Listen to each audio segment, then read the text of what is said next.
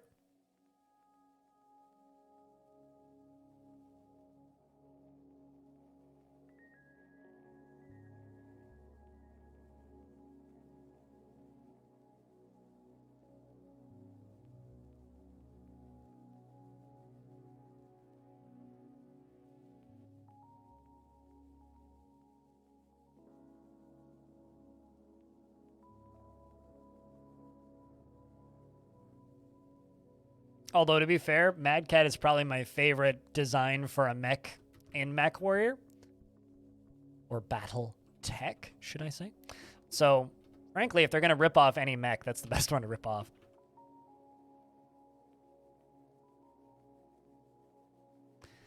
You get back to DF after several years break. Damn fun. Happened too soon. Apparently, dwarves and elves are in a war in your world. Oh, no, okay.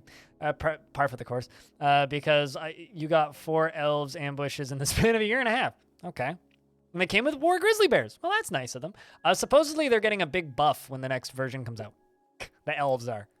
In my other fortress, because I have another fortress that I'm running, the Threat Dweller, there's an elven faction that's enslaved by goblins, so I get attacked by elves, riding large animals sometimes, that are all using metal weapons.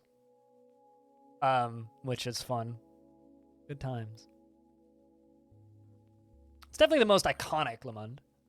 I don't know if it's the most popular. I don't hate the clans, and I also don't get butthurt over how popular they are. I do, however, get annoyed to all fuck about how annoyed people get when they don't get featured in video games. It's like, but they don't have my clan max. It's like, that's how I feel. I'm just happy people make BattleTech things, and I was like, but my clans. It's like, I don't fucking care about your clans. Just give me a hatchet man and a black hawk, and I'm good.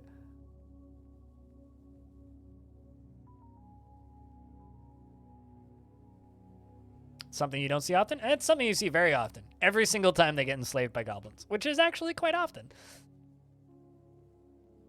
This is madness! Madness! Elbow back. Yeet.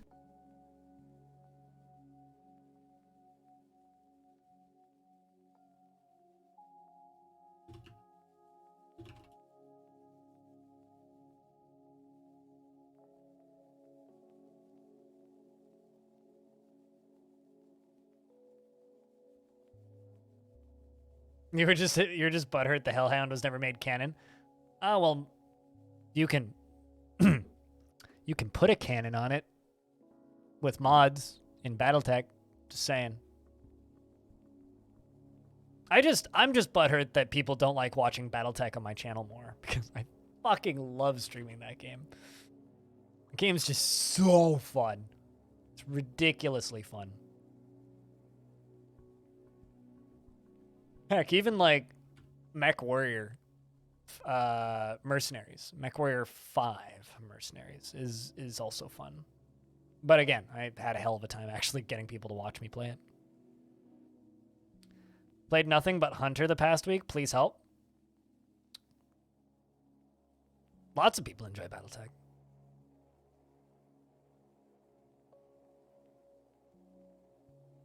I never actually played Mech Warrior 4. What's the frame rate? I mean, it's above 40 right now. Probably close to 50, I'd guess. Just at a glance. I'm only eyeballing it.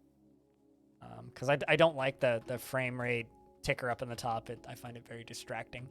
But it varies depending. I mean, right now it's about as high as it gets, but sometimes it'll go as low as like 20. But That's only really when there's like 100 extra entities on the map, or 250 or 300 from like a siege or something.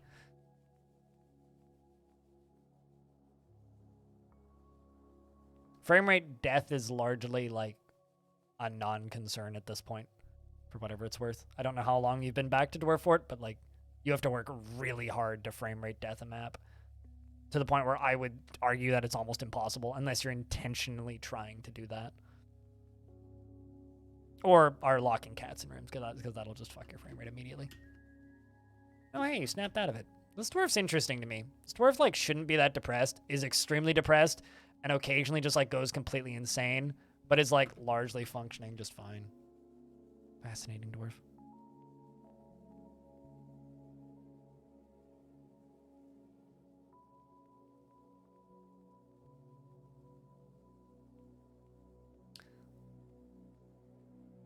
You know, whenever I think about Battletech, I really kind of sit here and I go, man, I wonder what Harebrained Schemes is doing. Because they just kind of got bought by Paradox and they haven't done anything since. What the hell are they doing? Have they announced a game?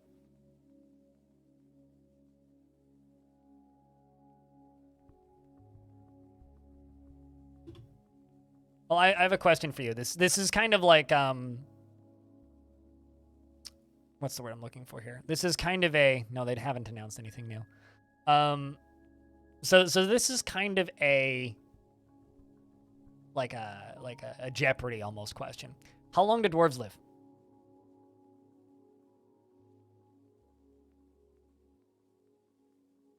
This is also just for any of chat. How long do dwarves live in Dwarf Fort? 120 years? 150, 170? Ding, ding, ding, ding, ding, ding. Jalvin Satch is correct. 150 to 170 years is the average lifespan of a dwarf. This fortress is 419 years old. So I think you could probably answer your own question.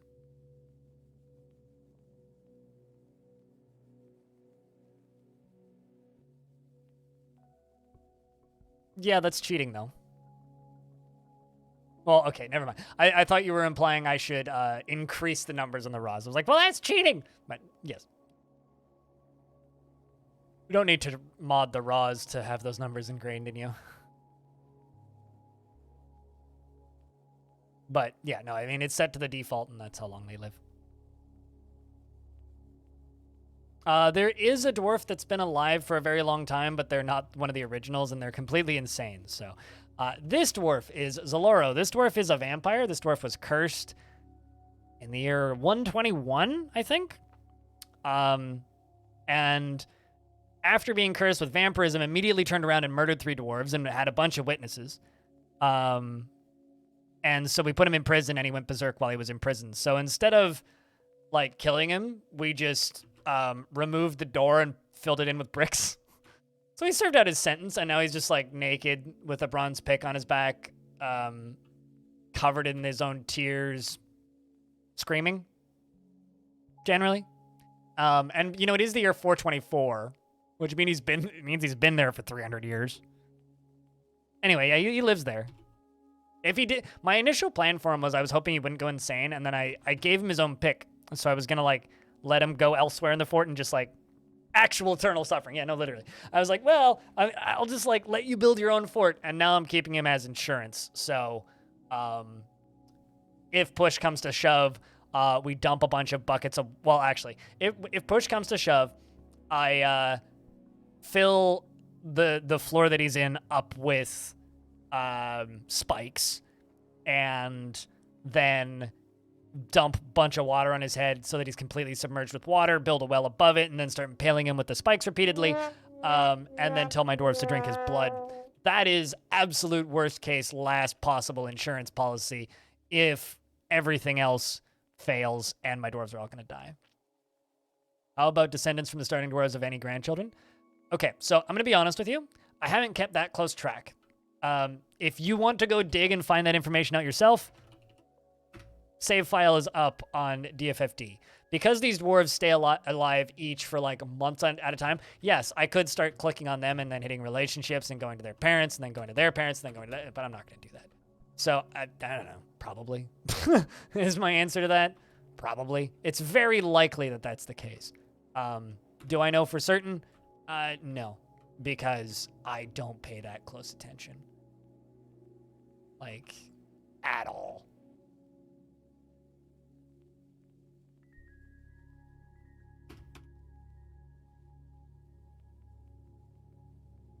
I mean, you can see it. It's just laid out so poorly that I don't really care to go through it, to be honest. And also, it doesn't help that,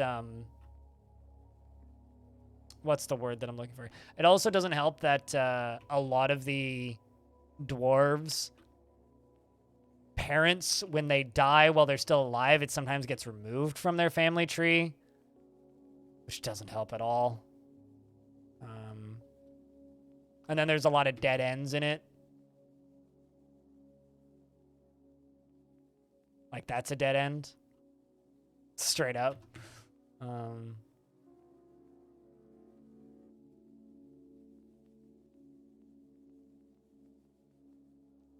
That's also a dead end.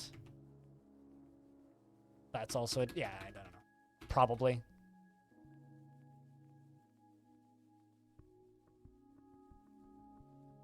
Of course there's Legends mode viewers, but Legends viewer doesn't work in Fortress mode anyway, so it doesn't matter.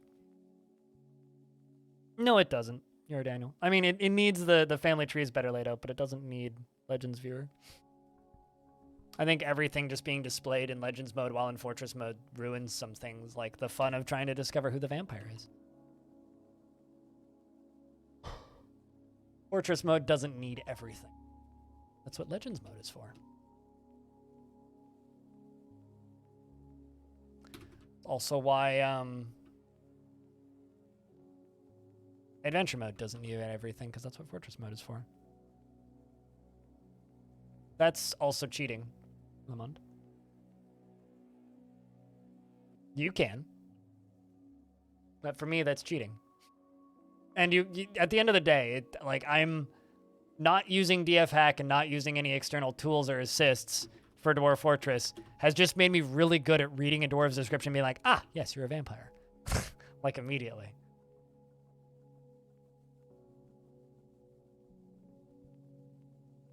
No, it's very easy. Extremely easy. Literally just read a dwarf's description and done. Do I have a king of the fortress? I did, but he died. Now his son's the king and his son isn't in the fort.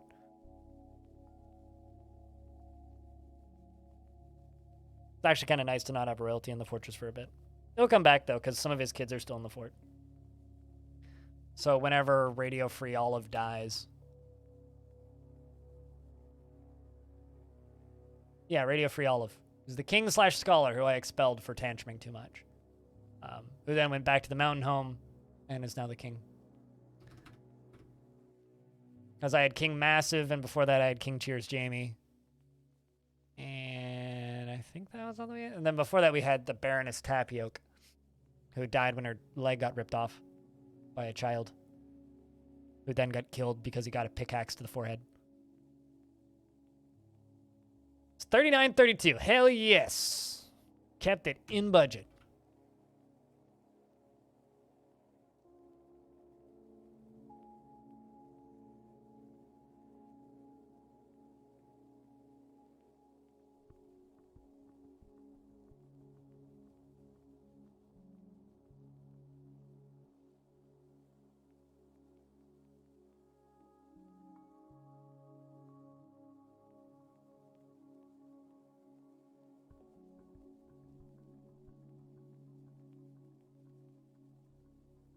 Especially if you ate chili, Lemond.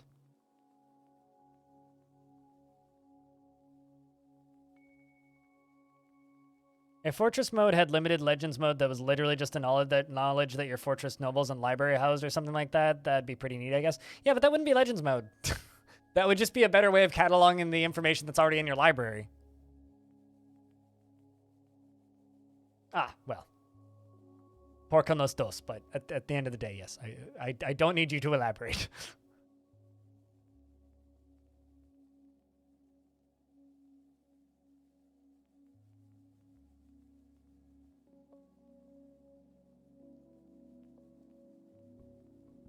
But I mean, the thing that I've always wanted is I've wanted a library menu or something in Dwarf Fortress that exposes all of the legends that your books are written about, so you could easily see all the topics that your people know. But even that isn't really exporting legends. It's just literally just like, I want a list of subjects that they understand, and then any books that are written about any people, I want that person's history to be displayed based on the information that would be in the book. But it's also one of those features where it's like, I don't know if it's worth asking for, because it doesn't really add that much to the game, and wouldn't really, based on Tarn's description of how the books currently work in Dwarf Fortress, would be a lot of work. But, you know, like a lot of things in Dwarf Fortress, a lot of things need a lot of work.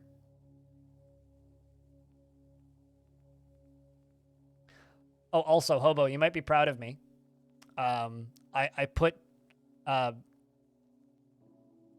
fire chilies in a batch of sauerkraut. So I've made a batch of sauerkraut that'll set your fucking face on fire. And looking forward to it. Going to be very good on a hot dog.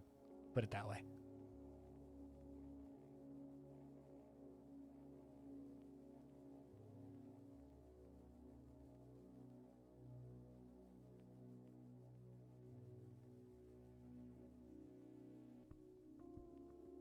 If you want to know the history behind something, just carve a bunch of figurines of it. Oh yeah, I wouldn't even call that an exploit.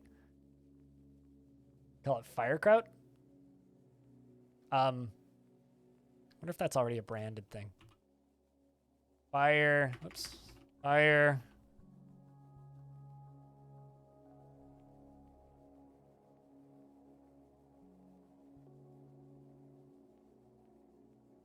No, it's already a thing.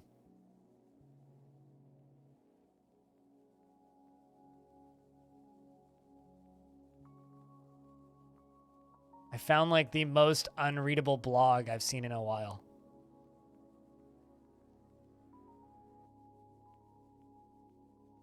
What actually is this shit? Okay, so firekraut is when you make sauerkraut using cabbage, carrots, turmeric, they say ginger, and jalapeno peppers, or chili flakes. Although now I want to try making sauerkraut with grated carrot in it. So, add that to the list. Share? Hold on. I'd already closed the tab, but there you go. I mean, it looks pretty cool.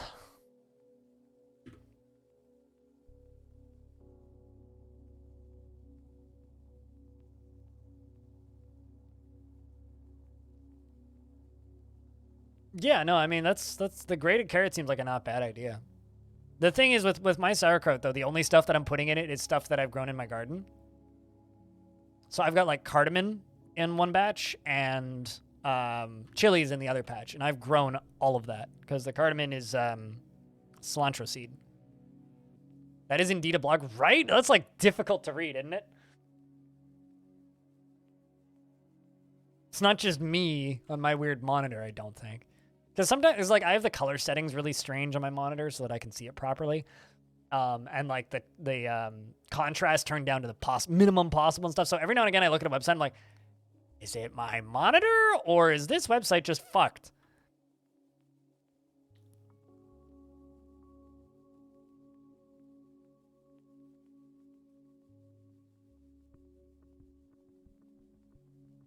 After it's already done most of the fermenting? So after it's when it's done fermenting, you put really thin sliced carrots in it? As like a flavor add, I would guess? Huh. Seems neat.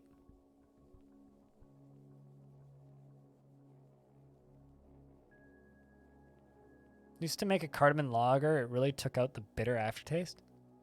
If you're drinking a lager with a bitter aftertaste, that's a weird lager. I don't think I've ever had any, but although I have a really high tolerance for bitterness, so. Now I just kind of want to like separate the brine after I'm done with a round of sauerkraut and then pickle carrots in sauerkraut brine, but it's not a bad idea. How many, because I let my sauerkraut pickle for, or I guess ferment for 2 weeks. At what point would you add the carrots in then?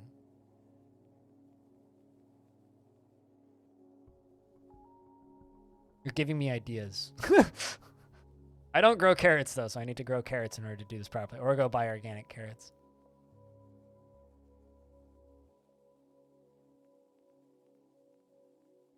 In this fortress? Fuck if I know. Probably in the 80s or 90s of thousands. Like, you're asking me to remember specific numbers out of literally hundreds of objects. I haven't taken notes, so I couldn't tell you.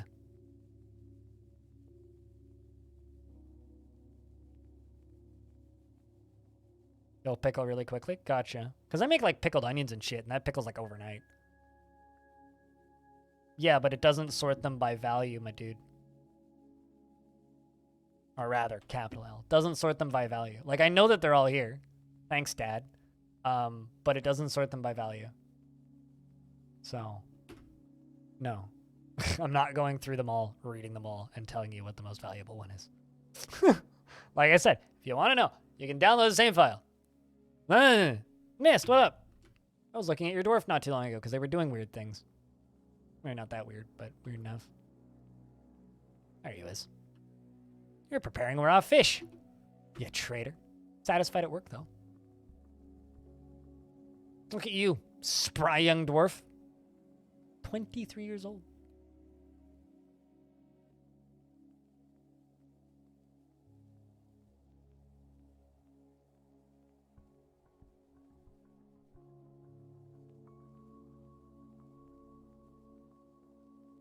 Seems like this list is missing that value info because I don't use DF hack. Okay? This is vanilla. So yes, it's missing that value info because I'm playing vanilla. Right? So the whole point of this fortress is to keep this fortress alive with no external tools, no assists, no cheating, no retiring for 1,000 years. So there's some information I just don't have. And that's the way I like to play Dwarf Fortress. If you want to play Dwarf Fortress with those extra assists, be my guest. Download the save file and look for yourself.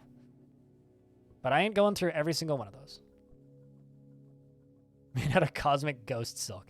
Uh-huh. Dude, if a ghost showed up and started fucking spinning webs, I think I would lose it.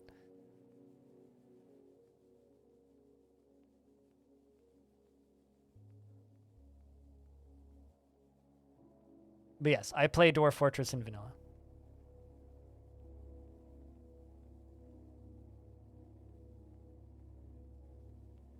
No, it's not needed.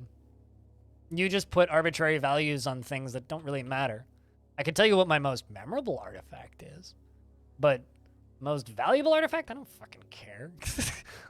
Considering the most valuable artifacts is always the artifact doors. Doesn't matter what material it's made out of or the actual value. The value is always the doors.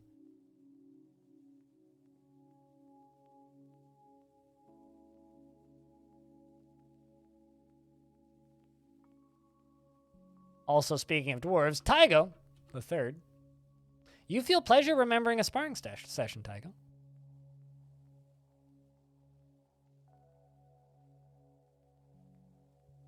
You always think, you know, my fort's pretty good, and then I see forts other people make and realize you need to expand even more. Don't compare your fort to this fort. This fort is not a normal fort. Tell me about the memorable one. I would tell you about the memorable one. How about instead I just simply show you? Well, actually, here, first I'll show you the most memorable piece of art, okay? The most memorable piece of art in this fortress is all the way down here, right? It's this little engraving on this wall, yeah? This is a granite wall, right? This granite wall, engraved on this wall is an exceptionally designed image of a horse. The horse is falling. The artwork relates to the collision of a horse with an obstacle in Longdeath in 31.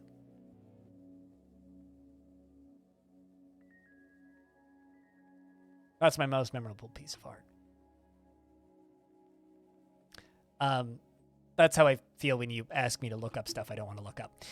Now, as far as the best door, Defense Head is a Wolverine bone door. A craft store ship is of the highest quality. It is encrusted with round, nice cabochons and silty clay, studded with iron, and decorated with wolverine bone, and encircled with bands of wolverine leather. This object menaces with spikes of brown zircon and wolverine leather. On the item is an image of emerald-cut gems in wolverine leather. Because it's my only goddamn artifact door. And we need more artifact doors. Another pretty memorable one would be this one.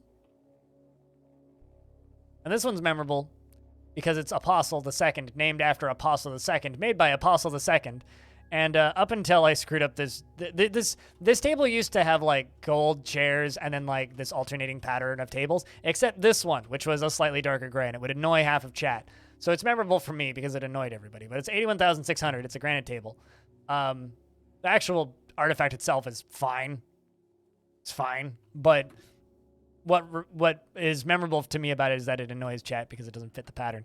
Then I have this bag, which is Combat Club, the Glowing Blizzards, which is a funny name in hindsight. This is a pigtail bag. All craft store ship is of the highest quality. It is encrusted with rectangular diorite cabochons and decorated with sandpear wood, and encircled with bands of pigtail and tapered baguette-cut lapis lazulis. And it is made from pigtail cloth. Now, the problem with this fortress that you might be starting to notice is this fortress doesn't have a lot of dwarves in it, right? It's like we've got 45, but 29 actual citizens. So the problem is the dwarves that make artifacts are always less than 10 years old. So the vast majority of the artifacts in this fortress are excessively boring because little kids in Dwarf Fortress only ever claim craft store shops, basically. Sometimes they'll claim like a clothing shop, but it's almost always a craft store shop. And they never make anything particularly interesting because they don't have many life experiences. So it's very rare that a dwarf will actually make it to adulthood without making an artifact. In fact, it almost never happens. So because of this, the vast majority of the artifacts in this fortress are really fucking boring. Like, very, very boring. So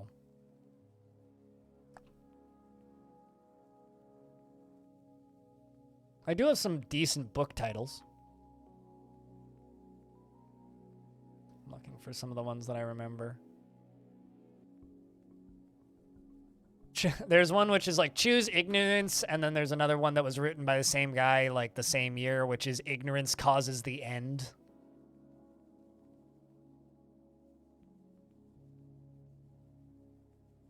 The slapstick was just that good. I mean, it was pretty funny because like the horse, I remember exactly where it happened.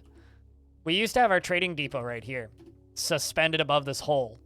And they went to leave, and a buzzard dive-bombed one of them, and the whole wagon just went over the fucking edge. And this was before this walkway was here. And they just fell straight down before this building was here, straight down to here, and just went splat. And one of the horses blew to pieces. One of the other ones was fine. The wagon blew to pieces. Shit went everywhere. The 2 humans survived. The humans and the one horse left, and this one horse was just blown to pieces in front of all my dwarves. And it's pretty amusing.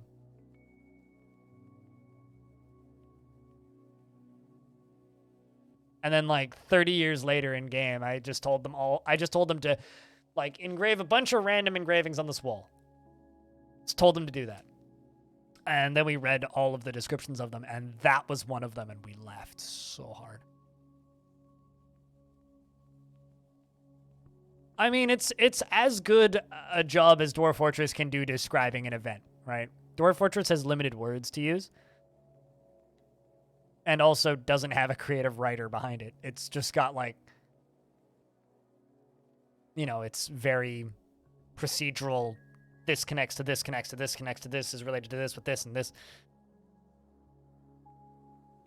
But no, literally like a billion teeth went everywhere. Like this horse exploded. Like, pieces of it just went everywhere. It took the dwarves, like, multiple trips to clean up all the body parts.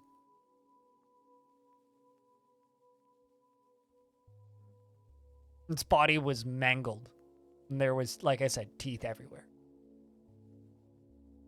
many adamantine artifacts. I don't have a single piece of adamantine in this fort. We haven't dug that deep yet.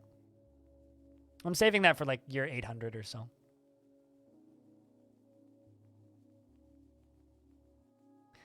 It needs a professional mathematical linguistics expert more so than a creative author. Fair enough. Or just like a streamer to recount events.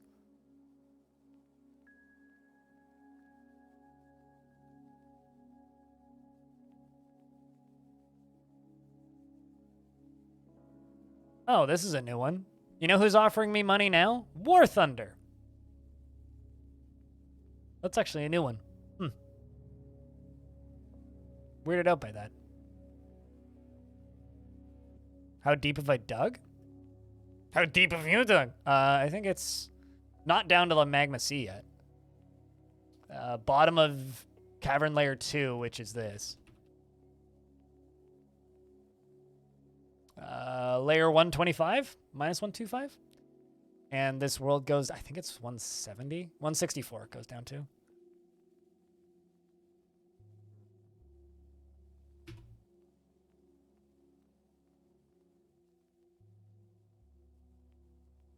I love how everybody just assumes that I would have, like, adamantine everywhere. It's like, why would I need adamantine? Like, yeah, we're at war with a faction, but I dump lava on their heads. I don't even need weapons. I don't even need an army. Like, this, they never get through this, so it's fine. Yeah, we have spicy water. Why do I need adamantine?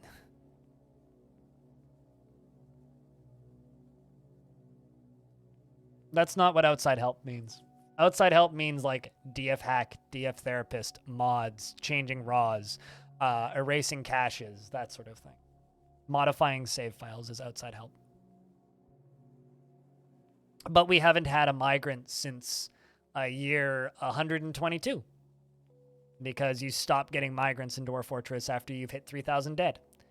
Because the game just assumes that you have enough dwarves, so they stop sending migrants. We haven't had a migrant in about 300 years in this fort. All of the dwarves in this fort were born in this fort. It's a jacuzzi that's to die for? Yeah. Also, hope you've been well, Tycho.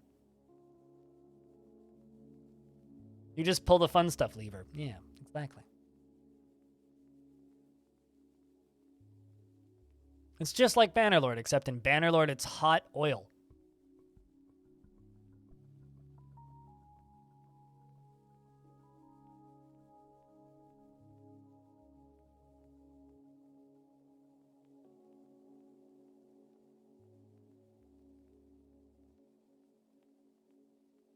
What's the world size? Small, but that's got nothing to do with the migrants stopping coming. You know, like I've said a million times, you can answer all these questions by simply clicking on the Dwarf Fortress database link, the bottom of that, right there. This thing, and download it and look for yourself. All of your questions can be answered.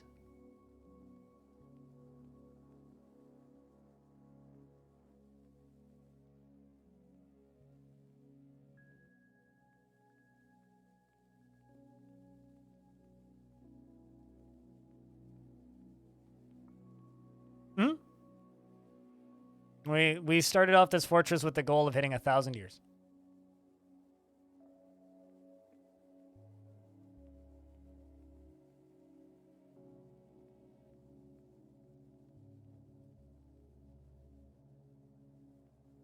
That was the goal from the very, very, very beginning.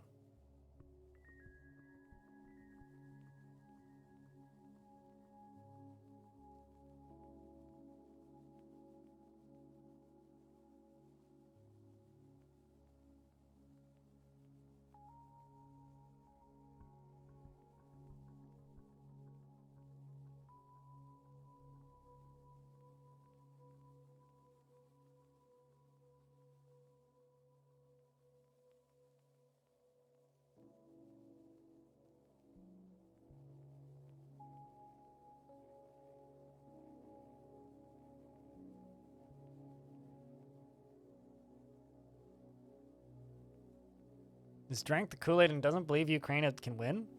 Whose Kool-Aid is he drinking? What? I mean, it makes sense that my, like, next-door neighbor's wife has drank Russian Kool-Aid, but what? That's impressive.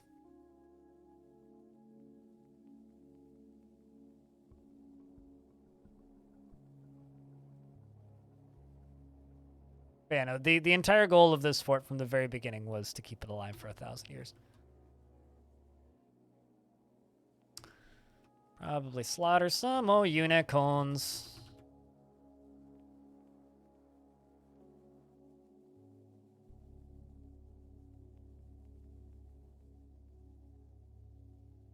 Nice that the mayor has just kind of stopped requesting stuff for a while.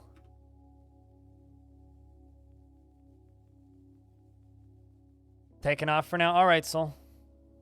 Seems like you'll miss Brigand today. Oh, well. We'll report how it was later.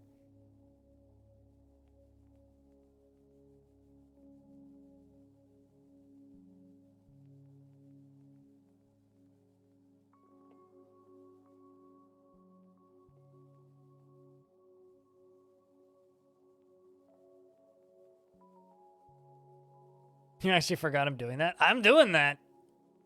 Wasn't just saying I was gonna do that. I'm actually doing that. But, you know. It's also hard for certain people who watch the stream to see the second half because, like, if you live in Europe, by the time I get to game 2 of the day, or even game 3 in some cases, it's probably like 4 o'clock in the morning. So unless you work night shift. Even then, go to bed. Go get good night's sleep.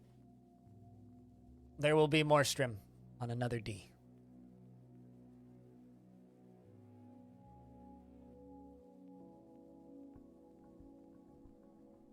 You were just out of the house all day? You know what's interesting? You know how we were literally just talking about, like, money going away? Thanks, Vancouver subreddit. The Commodore Ballroom is going entirely cashless. This is where I saw Dragon Force recently. So that's kind of neat. Which is real nice, because it's so common you'll, like, walk into venues and they'll be like, yeah, cash only. And you're like, what?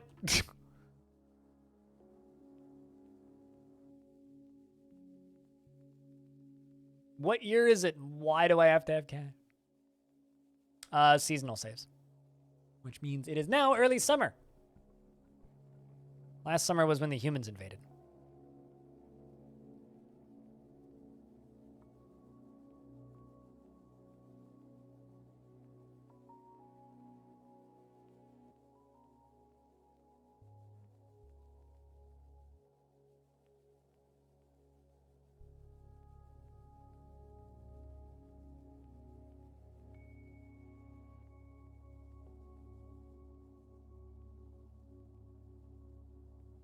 You need to spit out requirements, plan for them ASAP. That sounds stressful, but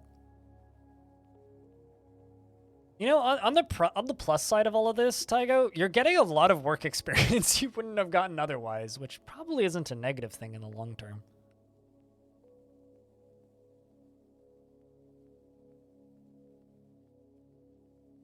You'd really love to see it in action. I need baddies to show up to use it.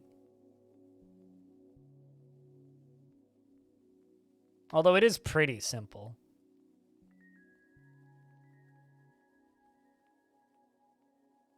Like, it's literally just this drawbridge opens and fills everything up. And then this up here is the reservoir for it, and it's filled from here, which is this pump stack, which is the same pump stack that filled this. It's a really simple... It was actually a really quick and dirty setup, because we weren't at war for, like, 400 years, and then suddenly, like... It was like year 406 or something, they attacked us. It was like the first war we really started having in this fort, so I built that really quick and dirty. Nothing super fancy. But, I don't know. I would say it's probably giving you a bit of a resume writer for later, Tygo. But it does also sound very stressful.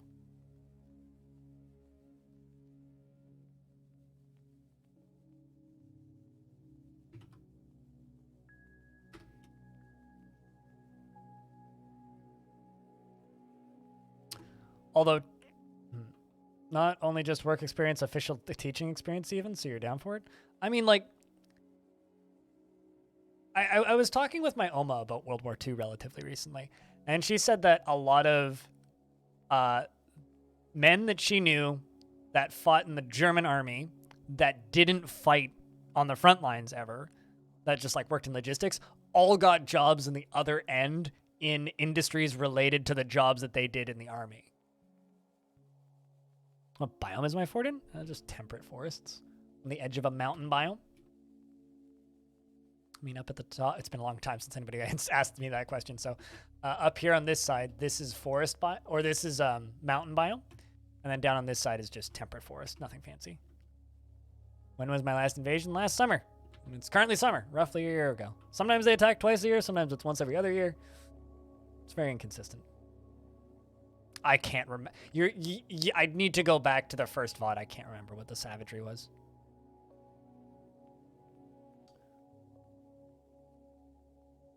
I don't think it was particularly high, though, no. I mean, combat and fighting and actual challenge was never the goal of this fort. The goal of this fort was just keep it alive for 1,000 years. Because you need to remember, 2 years ago when I started this fort, half of my chat and half the people watching the stream were just like, you can't do it. It's not possible. The game will stop working. And I was like, bullshit. That's not true. So the whole point of this fortress was not gameplay difficulty. The point of this fortress is longevity. I mean, I've always said this, the biggest threat to this fortress is my own dwarves. But you have a good day at work, Satchel. Here's. There's one fort that I know of that's older, that's heavily documented, and that's Archcrystal. And if we can get past year 470, so when we hit year 475, we will be older than Archcrystal. Although Archcrystal did run until the year 500, but he didn't actually do anything in Archcrystal up until the year 500. He just kind of let it idle for a bit just to hit 500. So it will be the oldest fort, the whole oldest recorded fortress when we hit the year 500. Which I might be able to do by the end of the year. I only stream it like once a week, so.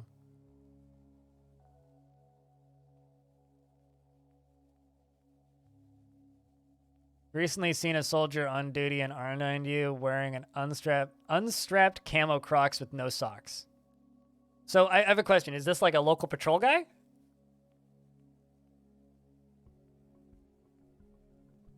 Because like, I guess that's kind of like going to work in your slippers.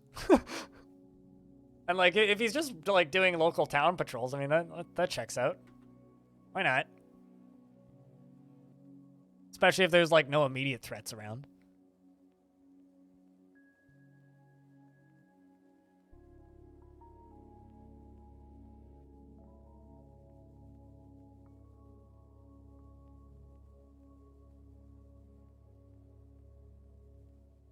Let me just real quick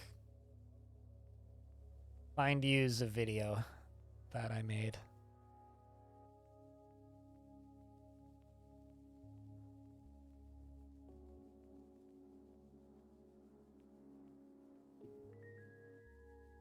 There's a video that people who are curious about this fort should watch. Especially if you have a hard time visualizing the top-down nature of DF. I don't have a hard time visualizing it at all. In like a regular army soldier? I mean, it doesn't like matter if you're a regular army soldier or not. If you're just like doing local patrols and there's nothing that you actually need to be too concerned about. I respect it. I'll put it that way. I respect it. Also, can I just say out loud that it hurts my brain that part 1 of Longdeath has 23,420 views? That's a lot of views, lads. Like a lot of views. And the VOD's only been up for 2 years and 25 days. 2 years and 25 days? Is that what that said? Yeah, 2 years. In the first 2 years and 25 days, this video got 23,342 views. A lot of views.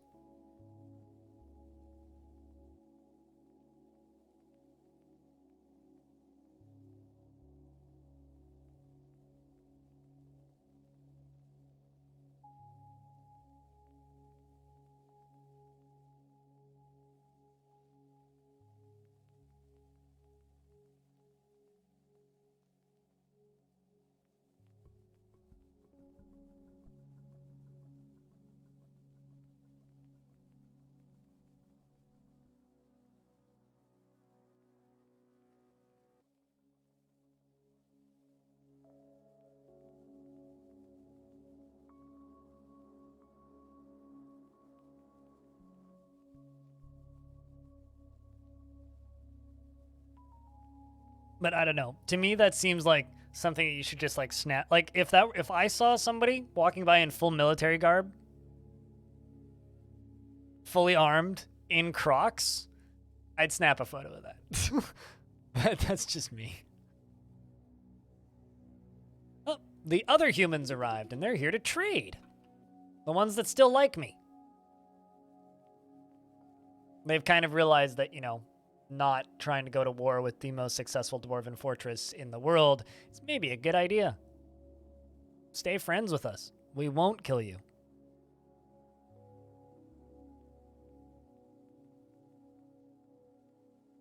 Now, sometimes when these guys show up, it wrecks the frames. We'll see.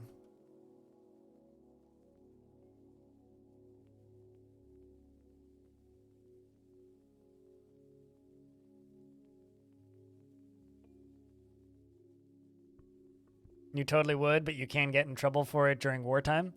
That's why you snap a photo of it, very incognito. Then you send it to somebody you know on Telegram, and then delete it from your phone.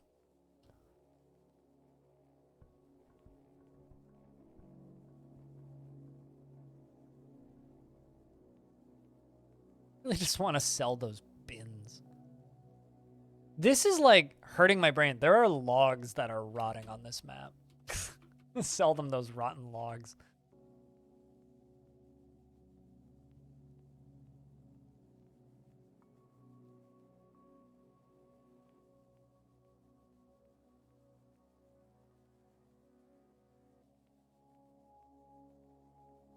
Just gonna sell them the last of the clothing containers. Just remove any artifacts from them. Take all these tick ichor barrels that you probably gave me.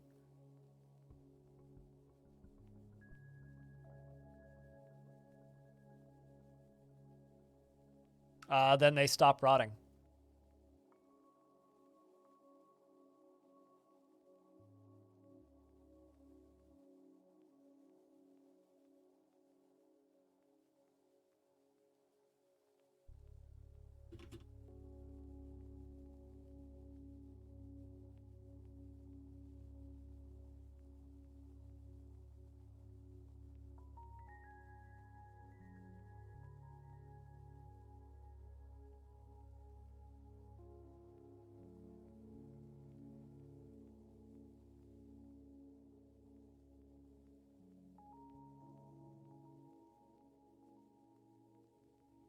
But basically, if you just leave the logs long enough, they will just rot. You could have a rotting bed made out of rotten wood. Well, what part of it resets the quality of the materials, right? Like, so this bed is rotting, right? It's degrading because it's been there for so long. Same with this one. Like, I need to replace these beds again. I last replaced them in year 200 something. But, like, if you make a bed out of rotten wood, they remove the rotten bits from it. So they're not making it out of rotten wood. It's just wood. It resets the quality when they make a new item out of it. It's like if you take rusted metal and reforge it and make a knife out of it. It's not a knife made out of rusted iron. It's a knife made out of iron because you remove the rust. So if you make a bed in Dwarf Fortress out of rotten wood, it removes the rot and just uses the good wood.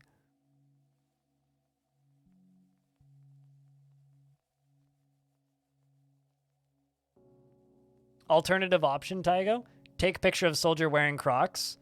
Post picture on internet. After war over. That's alternative option. But, man. Massive missed opportunity not snapping a photo of a soldier wearing Crocs. Would that be considered an exploit? I mean, if you consider that an exploit, sure, I don't. Because, like, it takes okay, is it an exploit to make your life significantly more difficult? Because you have to have a map running for 200 years to even notice wood degrading. Because it takes 400 years for wood to rot. So it's not an exploit. It's whatever the opposite of an exploit is. Especially considering new wood grows every year. By that logic, trees growing saplings and growing into new trees is an exploit for infinite wood. So, no, it's a mechanic.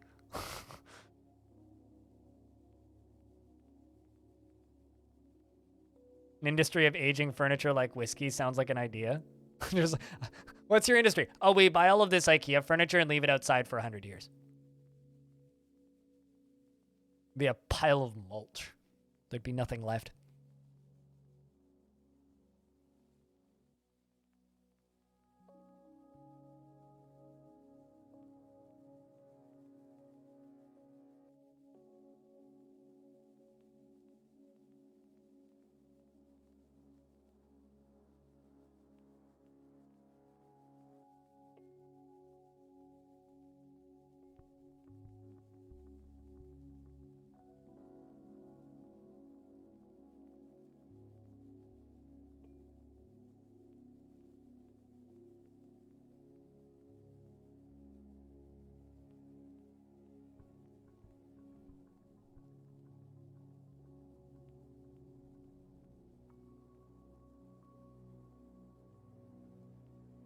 Yeah, like you said, mulch. Yeah, pretty much.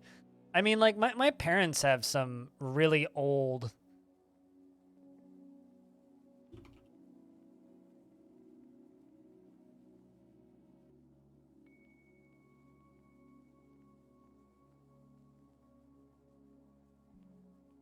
But my parents have a bunch of really old antique furniture that, like, has that aged patina. It's like, most modern furniture just straight up wouldn't work for that.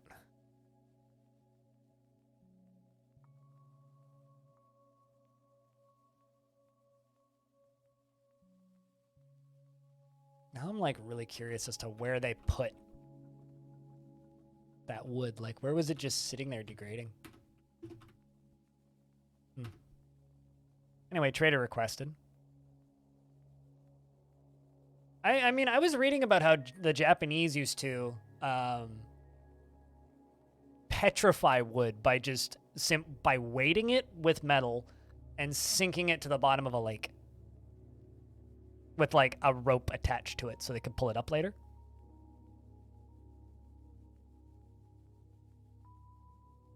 The new Labrador ate the edges off of one bit and oh. Okay, well at least they're getting it restored. That's distressing.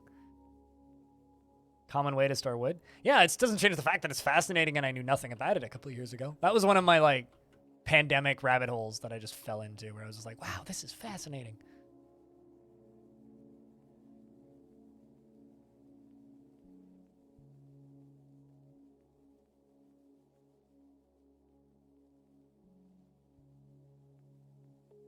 Still haven't started bringing their own books yet. And scroll rollers, but no actual scrolls. We'll buy some cheese, because we're always short on cheese ever since my cows died.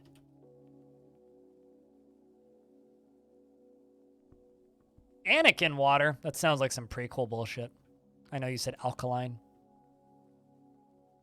But to me, if I like go cross-eyed and like don't read properly, it reads like Anakin. Although, unlike alkaline water, Anakin's not very good at preserving his wood.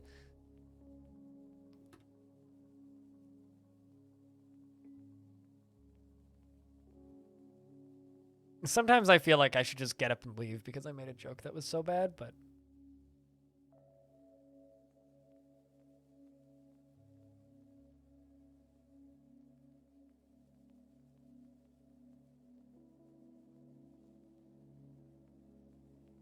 Because sand is it's coarse and it gets everywhere, yeah. Mm-hmm.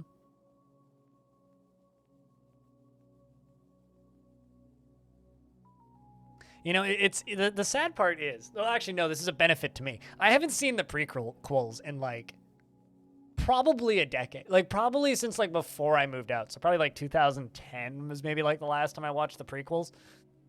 And I hated them so much, even back then, and I still do, that I've just kind of done my damnedest to ignore their existence. And so I'm getting to the point now where I'm having a hard time quoting them again So I'm starting to consider, it's like, maybe I should rewatch the first 3 episodes to start. And then every time I think that thought, I smack myself, come back to like sanity and go, no. No, you don't need to watch the first 3 episodes of Star Wars. The hell's wrong with you, you moron? Because I shouldn't. But you know what I should do, chat? I'm going to take a real quick lunch break. I'm live for almost 7 hours. I'm getting kind of hungry. I need a sandwich. It's not going to take me too long. I just need to go stab myself with some needles and then eat a sandwich. So hopefully nothing terrible happens while I'm gone. But I will be AFK for a brief period of time. When I come back, we'll do a little bit more Dwarfs, and then we're going to be swapping games. So, just hate rewatch them? Nah. I think I'd rather just slowly forget and then go to prequel memes occasionally and remind myself of the important bits. And then when people remind me of bits that I don't remember, I'll just stare blankly in a straight line. So, if you happen to have sound commands, now's a really good time to use them and entertain the chat. If you want to bankroll this stream directly, you can do that via my Patreon. I will be back via 5 minutes. BRB. Also, if I could get a round of beers, that'd be rad. Also, Hobo, did you know that we have /moment now? I don't even know what it does. Anyway. Back in a couple.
All right, I'm back. That was quick. Quick lunch today because everything was already pre-made. You know, now that I'm reading that, glancing at that moments thing, is it bad that I just want to make a moment every single time I go get lunch? It's like, congrats, you guys waited through my lunch break. Yay. It's just like, you know, the tags function, the custom tags that Twitch added are pretty cool, right? Like they're kind of neat. You can have custom tags, right? Ever since they added the custom tags, I stabbed myself with a needle and then I inhaled the sandwich. So, no, I haven't quite gotten to the point where I'm injecting sandwiches yet. Just insulin. That's all that I need, fortunately. But ever since Twitch added custom tags, Steven Spawn's tags have been never gonna give you up, never gonna let you down, never gonna turn around and run out of characters. Which is very funny. I wanted to think of funny tags, but then I just kind of didn't. And I've gotten significantly less creative with tags. I saw one that was funny, which was stoned. I saw somebody with the stoned tag on Twitch, which I looked at like, And then I looked at where they were from. I was like, I know for a fact you're not in a legal state. That's funny. You could get banned for that.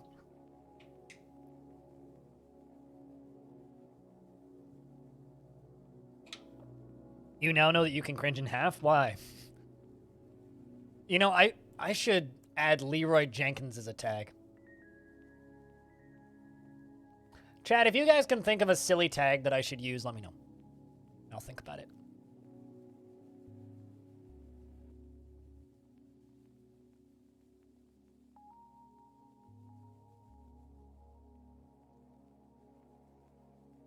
But I don't know. To me, that just seems like very valuable, useful information to have. Taiga.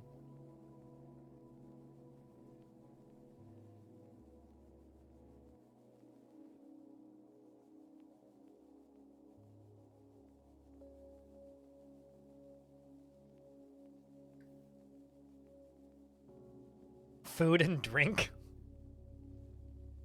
Fond of drink, not industry. Well, you can't put spaces or commas, so it's not as good. To be fair, somebody used to have a Leroy command. It used to be a $25 one. It was just a classic Leroy Jenkins. I still wonder if, like, that guy knows. You know what I mean? Like, I like to imagine that the guy who screamed Leroy Jenkins into his microphone just kind of, like, quit the internet after that and then never paid attention again. He does? That he's a cultural icon?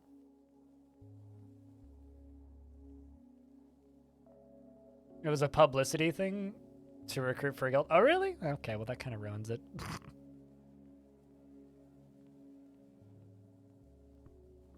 First entry into the circus? That sounds way too much effort. Did it live at BlizzCon a while back. Really? Huh. What a shame that he came back, Patolis. Tried to tap into it for money later, but Blizzard nixed that. You see, that's the thing. If you do something for money, you have to do it for money first. You can't, like, after the fact try to get money out of it. Also, Hobo, I figured out the fastest way to make me not want to buy records from a record label.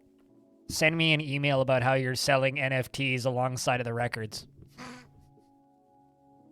I received one of those the other day. It's like, new limited edition record pressings plus NFT drop. I was like, well, never buying from Revolver again.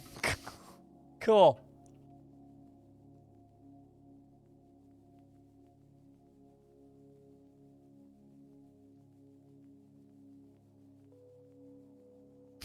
We're scamming you along with our already scam. It just happens to be a scam I like to collect, okay?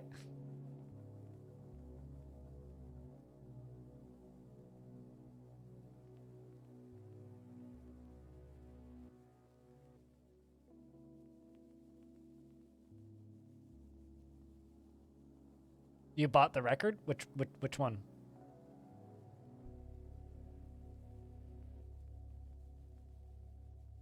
Oboe, which one?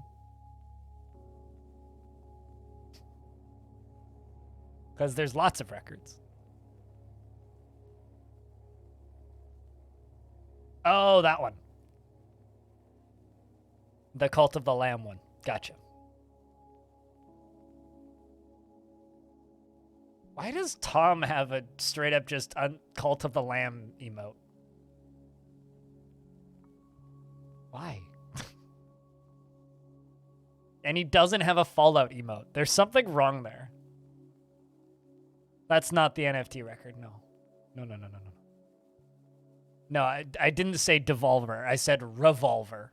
Because Revolver is a metal record label Under Oath is signed to them. You got hella sponsored for Cult of the Lamb? Okay, that checks out. The hell is all this shit?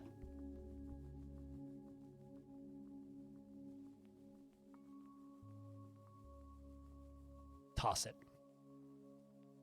Enjoy your lurks, Tekken. No, you didn't accidentally buy an NFT. Although if you buy Ticketmaster tickets, you've bought NFTs alongside of each one. Because if you happen to have a crypto wallet that holds NFTs, and if you happen to read the fine print to read that you're getting NFTs, and then if you happen to then hook your wallet up to your Ticketmaster account, they will send you an NFT for every single ticket that you buy as a ticket stub.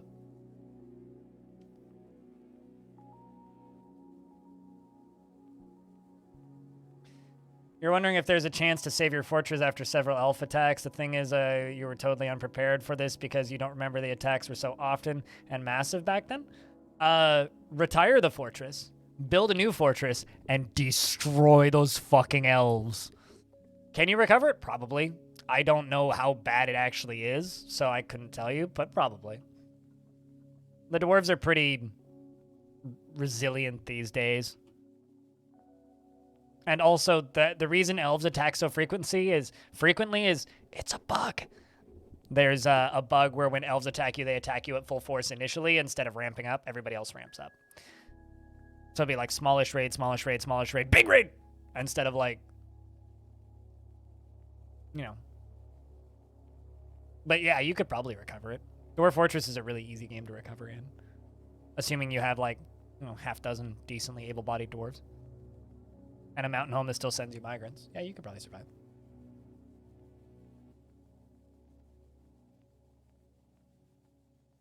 Well, that's a shitty take. Do me a huge favor, right?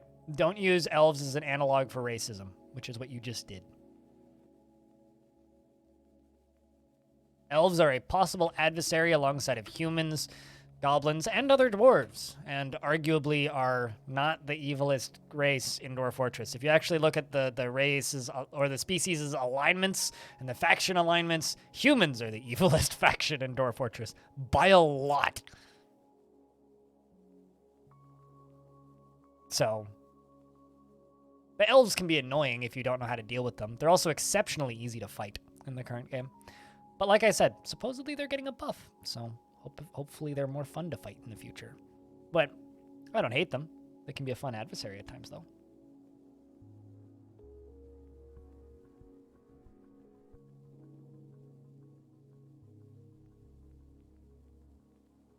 Yes, but they tell you to chop down 120 trees a year, right? Mathematically, if you're trying to arm every single dwarf in your entire fortress with full steel gear, you don't need 120 trees a year. It's such a small number of trees. It's completely irrelevant.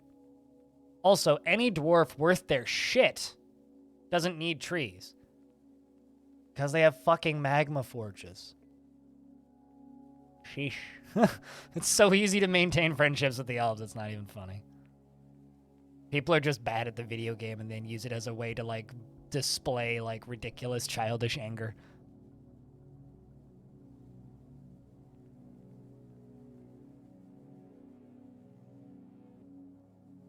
So, fucking hate stupid elves? Sure. Live your life.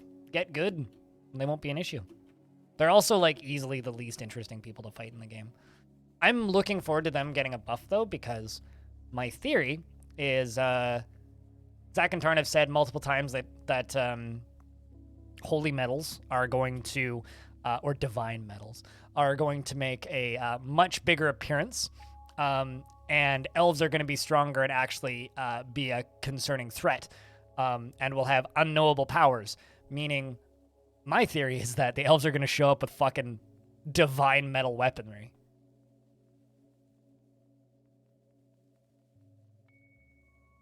All right. Well, then that's your own prerogative. That doesn't mean that you need to go on to people's Twitch chats and go on about how elves are fucking stupid and things like what your Daniel just said, right? Just because you choose to have them as an adversary in a video game doesn't make it acceptable to use them as an analog for racism. Right? Like, literally, I don't care if you fight with the elves. That's totally fine. They're a fun adversary to fight against sometimes if they bring big animals. What I don't like is people just using them as a way to... I fucking... Calm the fuck down. Just elves. I hope so. I hope that they're actually fun to fight. Because right now they're just so fucking weak. They're so weak. They're so weak. It's not even funny. They show up with wood weapons. They're also the only faction in the game that their goal isn't to kill all of you. When the dwarves invade, their goal is to kill every single enemy or leave when they lose the majority of their force. When the humans arrive, their goal is to kill every single one of their enemy and will leave when you kill one half of their force. 51% of their force is dead, they will leave. Elves will fight until they run out of ammunition, and then they leave. Which is why, like, with elves, you can actually fight with them and not actually kill any of them. Literally just, like, have something that dodges a lot of arrows and soaks up all of their ammunition, and they all just leave. Could get you accused of racism? I mean, we can move on if you want, but think about it this way, right? I stream this game 3 days a week, pretty much, right? And at times I've streamed it 5 days a week. I see a lot of different people from a lot of different walks of life popping into my channel. I'm not accusing you of anything. What I am saying, though, is something that you did, which is using them as an analog for racism. That isn't accusing you of being racist. It's simply accusing you of having really poor choice of words. So what I'm asking is, think a little bit about what you say before you say it. That's it. It's not some crazy, maniacal, me accusing you of being evil thing. It's literally just think before you speak, right? And I see a lot of people pop into my chat from a lot of different places on the internet, some of them unsavory. So I have people that have popped into my channel that have said extremely racist things about elves. They're quite a popular analog for anti-Semitism, actually. Thanks, 4chan. Thanks, QB Farms, for that, by the way.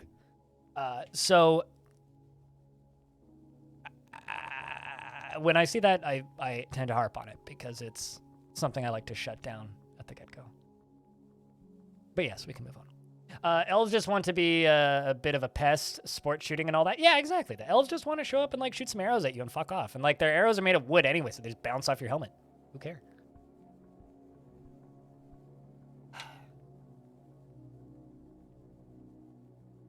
I need to sneeze. And I've needed to sneeze for about 5 minutes. This is frustrating.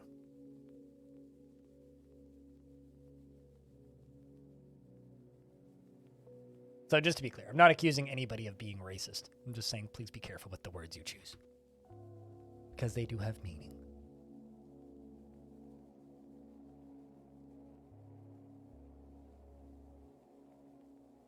But you can say that when they showed up and killed all your dwarves, they were being a bunch of fucking cunts. Because they do that.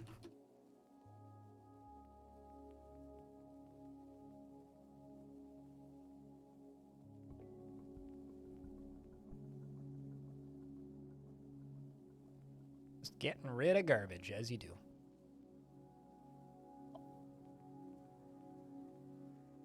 Also, in regards to being too lazy to make a magma stack, you know what you should try, Stormako?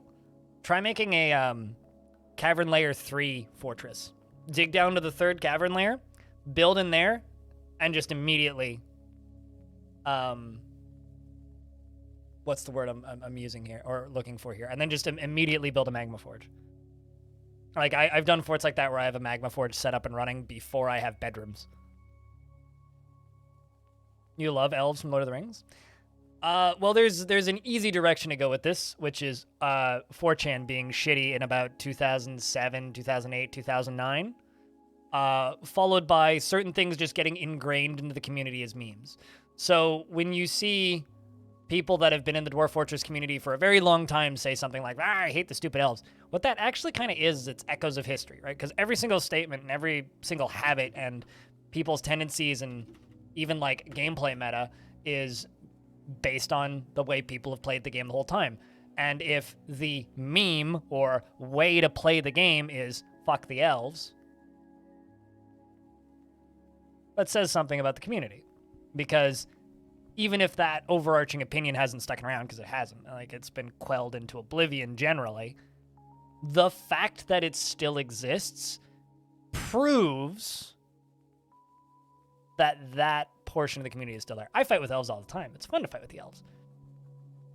But you're not going to see me sitting on a forum going, I fucking hate elves. Because no, I don't.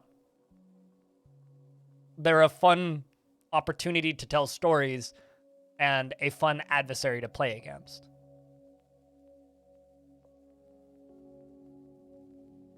Do you understand, like, the difference there? I mean, it certainly does, Penguin. Absolutely, it brings out the worst of any community.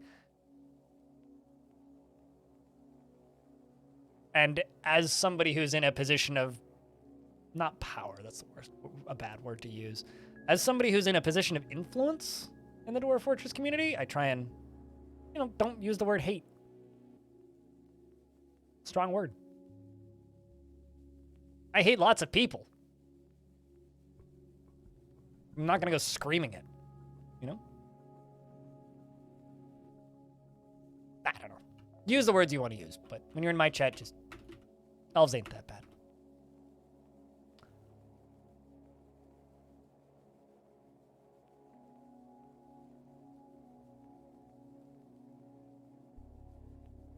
One dude got permabanned in Sal's chat for that. Yay, Sal! I need to visit Sal's stream more often. She just streams at bad times a day for me.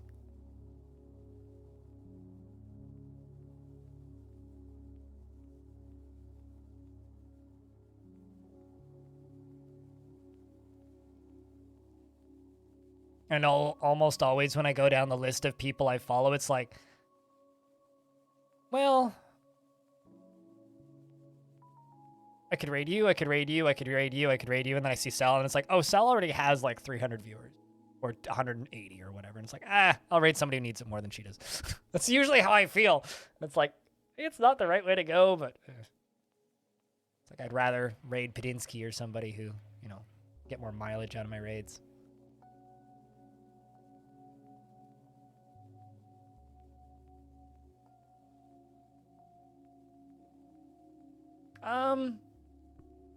Bad take, Daniel. You asked to end it, right? But, jokes are based in reality, and Hex is pretty on the money.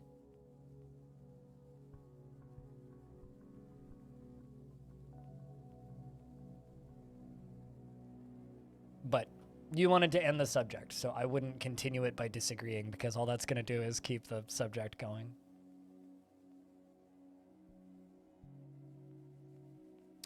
Get rid of this stuff because I don't need it.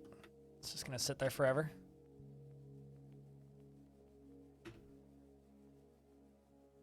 Got a goblet, cup, or mug? Okay, no, that's a problem that needs to be solved. And the last thing I will say on the subject is Hex Wrench isn't even taking it remotely as far as I do on a good day, so. Goblet. Let's make 50 more goblets. I know for a fact I've sold some of them. Did I? Yes.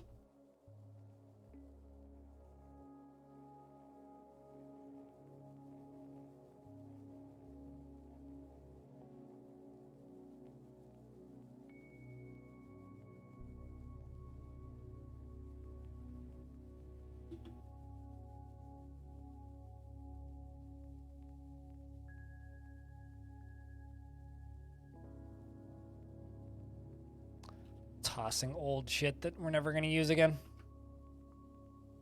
You know you've been playing in a fortress for a long time when you just straight up start throwing materials into the incinerator?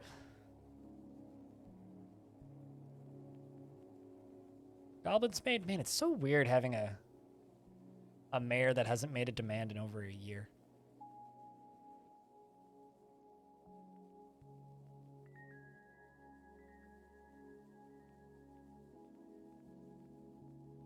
Man, I really, really, really want to say something, but I feel like I shouldn't. Kind of stuck in that funky feeling.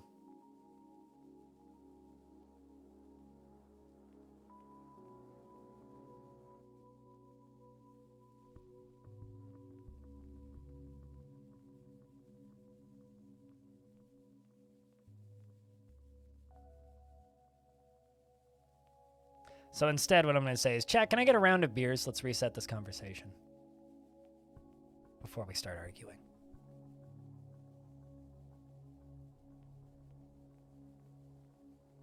Instead, I'm just going to DM Hex what I was thinking.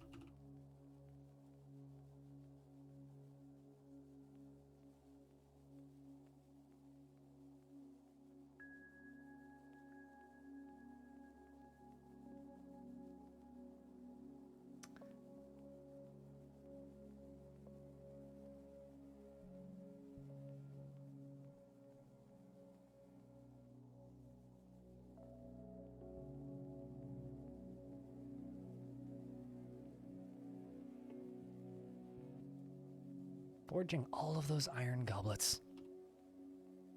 Phantasmic. Harvest plants. Still preparing raw fish. How many fishes do we have? Actually, not a bad amount considering I have one dwarf that really seemed to want to fish.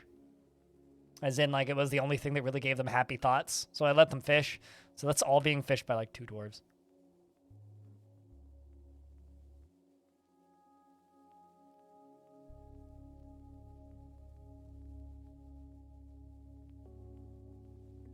Your lentil soup came out pretty well. Not that it's hard to make super basic lentil soup. I've had like this. So I bought a bag of lentils around halfway through the pandemic because they were super heavily discounted and they were out of rice. And I don't really like lentils. It's not, I do like lentils. I don't like cooking with lentils. So I've just had this bag of lentils in my like cupboard forever. And at some point, I opened it up, and I made a very small, like, single-serving size of lentil soup. And I ate it, and it was all right. It came out okay. And then I sealed up the bag and forgot about it.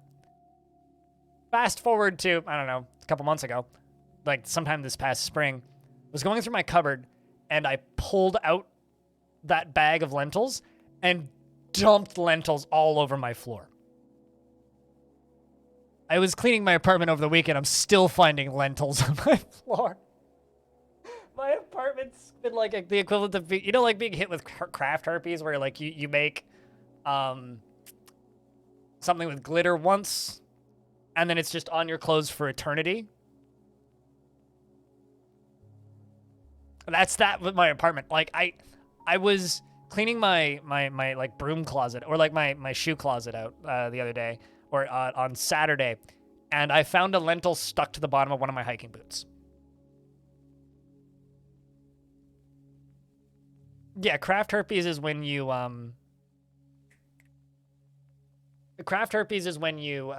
like make something with glitter and it's years later it's still in your laundry.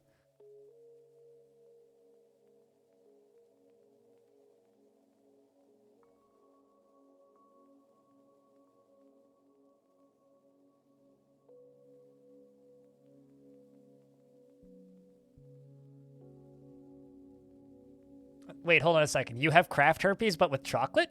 Or did you, like, dump chocolate all over your living space and now there's just chocolate everywhere? Because that seems, like, suboptimal. Just throwing it out there. That seems really suboptimal.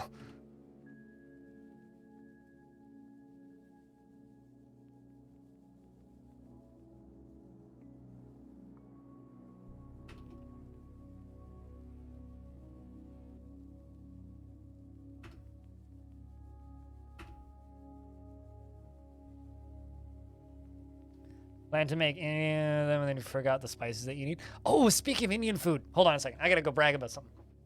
That I acquired over the weekend. For anybody here who likes curry.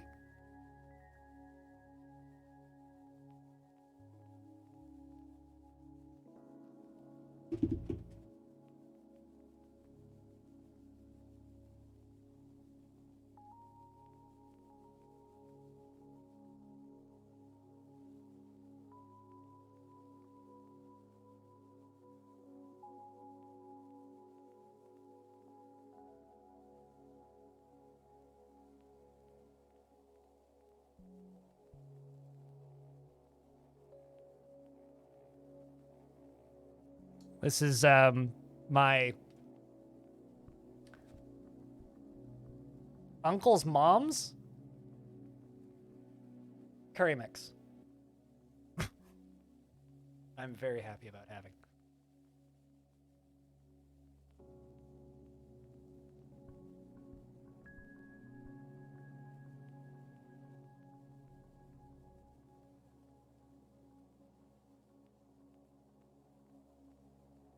So I'm making curry this weekend.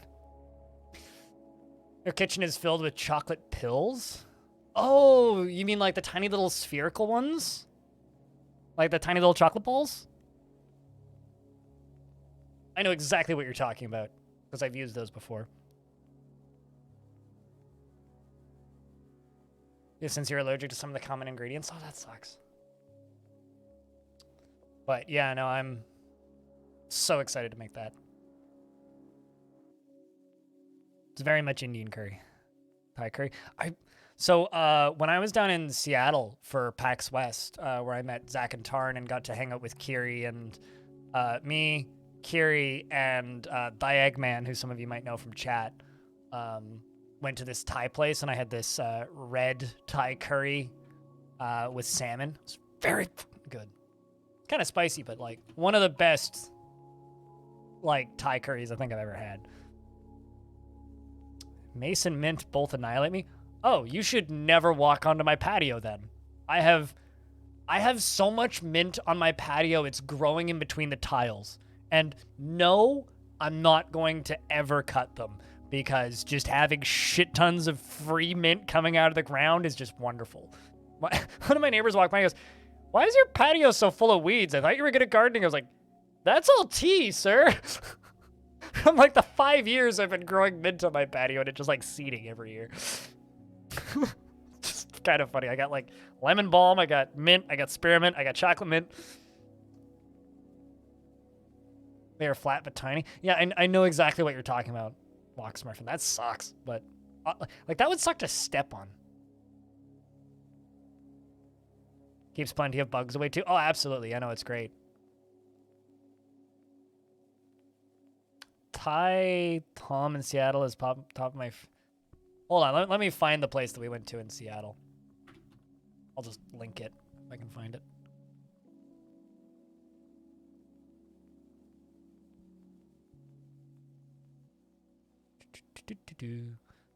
I'm staring at Google Maps.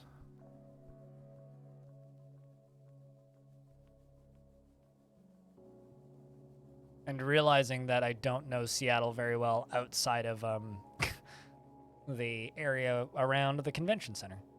Like, at all.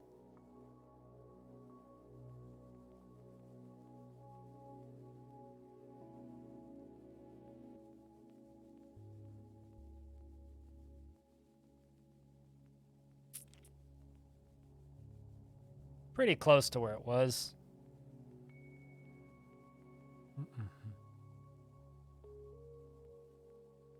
You have to clean every drawer some days, but after you've stopped making chocolate, yeah, that's fair. Miss anything? I'm waiting for these humans to walk into my... I'm looking for a Thai place that I went to in Seattle. Oh yeah, I have curry mix. That's the thing that you missed.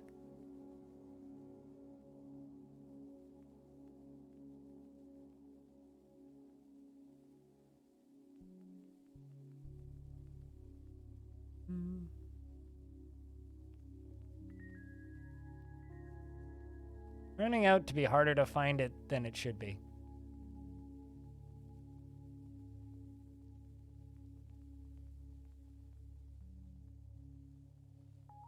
I'll look it up later. I'm feeling lazy now.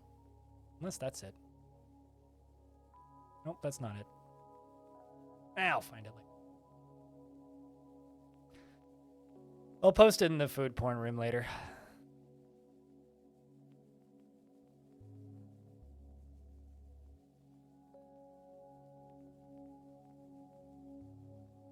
But yeah, you missed that I have the family recipe curry mix in a baggie.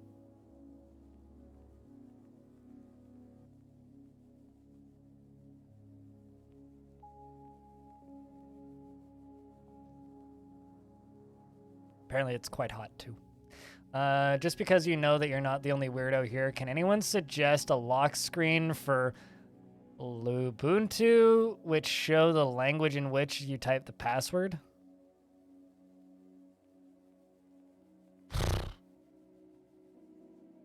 I have no idea what that even means. I mean, like, I know what it means, but what? So your mint are invasive in taking over my garden? No. Okay, so I have a bunch of pots of mint.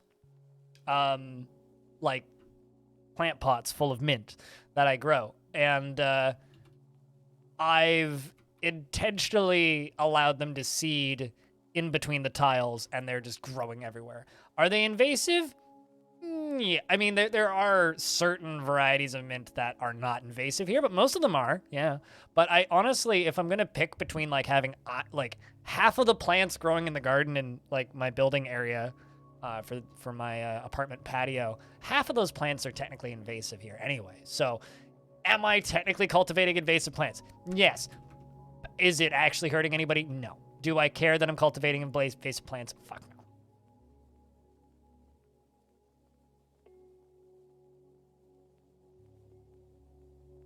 But they are growing between my tiles, and it's kind of fantastic.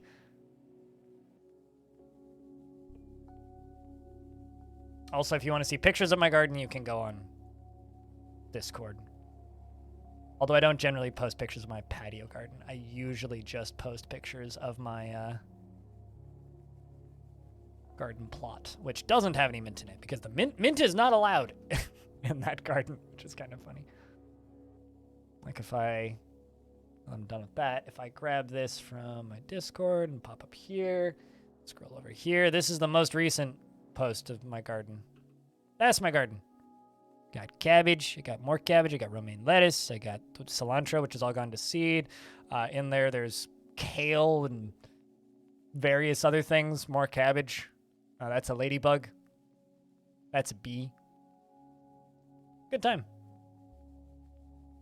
Gardening. It's a fun hobby.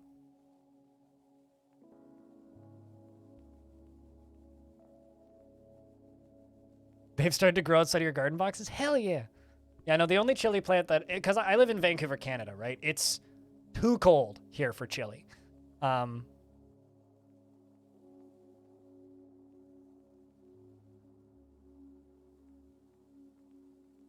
Also, I'll have you know,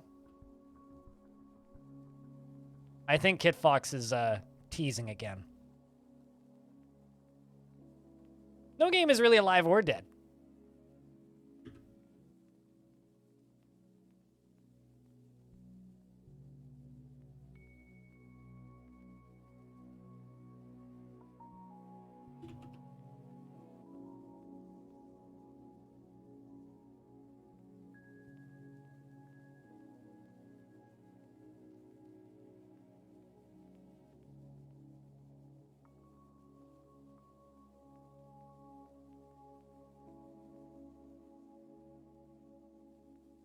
Yes. I've got, like, multiple containers of coriander seeds.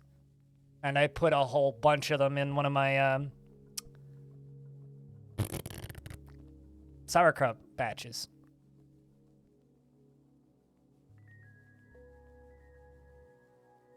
Well, I mean, those are live service games, right? So those are games that would be naturally living. Whereas a game like Dwarf Fortress is never really alive or dead. And they're also like taking the piss out of all those people that post on the Dwarf Fortress Steam forums every day going, dead game, never coming out. Or vaporware smiley face. The other thing that I see quite frequently. Both of those, it's kind of sad more than anything.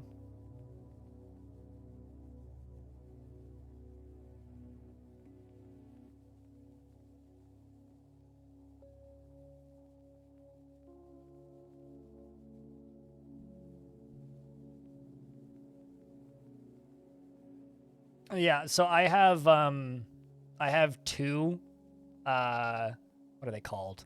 Pepper mills, I think is what they're called, the little pepper grinders. Got two of those, and one of them is full of coriander in the garden.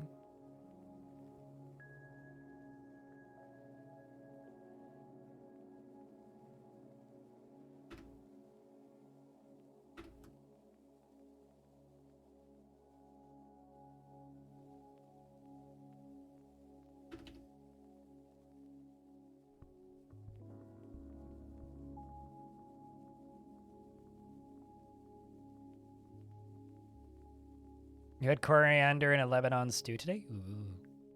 You know, it's kind of funny because like this channel when I'm streaming sometimes just straight up turns into like this like gardening health food stream, or it's like a weed stream. It's one of the two. It's like either like healthy homemade food or weed. You have like 5 pepper mills? One for white, one for green, one for pink, and 2 for different kinds of black. I have one that I use for pepper, and it's usually got this multicolor mix.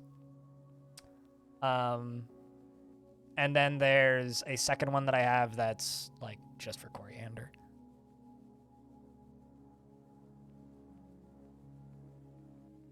Yeah. It's too hot here still for stews. There was one last summer, and we're currently in early autumn. So not this current summer, but the summer before. They haven't been getting fewer and fewer, but the size of them has gotten less. Something I'm actually kind of curious to see is this. So my mountain home has started invading not only just this like one site that they've been invading forever. They're also attacking this. They've been attacking Yellow Seer, which is right there. It's still run by the Confederacy of Sport. But my dwarves have been attacking them.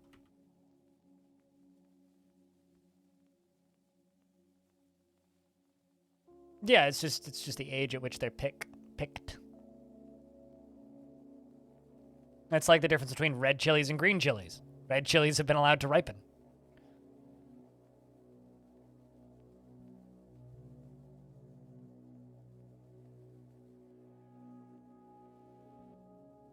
Or red tomatoes and green tomatoes. Not to be confused with the yellow and orange, though. Those are very different. I'm your liaison from the mountain homes. Let's discuss your situation. Oop-a-doop-a-doop.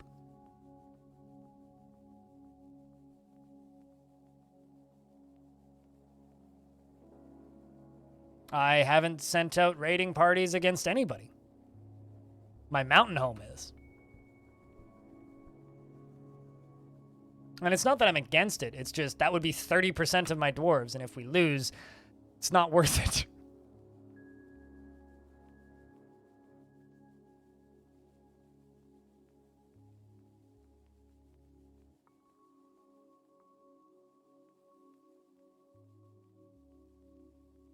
I mean, tomatillos, I know what they are, but to me, they just sound like something that, like, exists in cartoons and not actual real life. Like, it doesn't sound like a real thing. I don't know why, but to me, it doesn't sound like a real thing.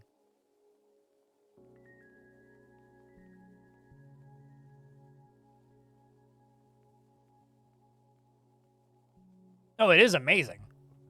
Like, they are delicious, but they don't seem like a real thing to me. Oh God, please don't. Oh God, please don't. Okay. When these dwarves walk over this area that's set to be deconstructed, you guys make me very nervous.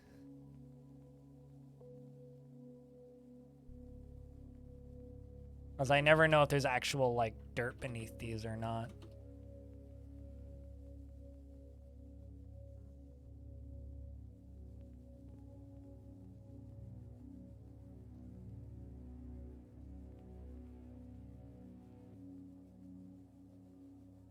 I need to pull this lever.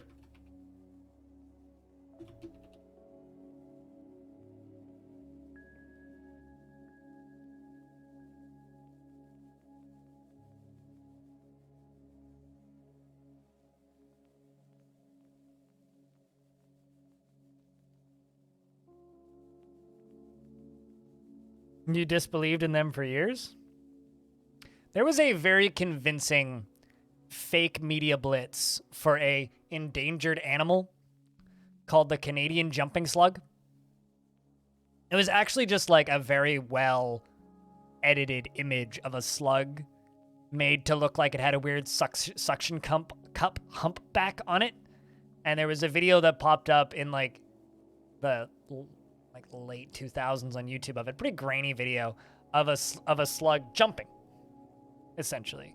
All fake. But it got to the point where it had its own Wikipedia page and people went looking for them. Just like the African tree octopus. Very similar situation. Also not real.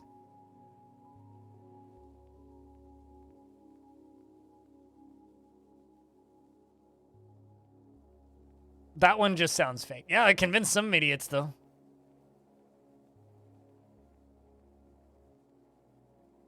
Probably found a bunch of new different slug species.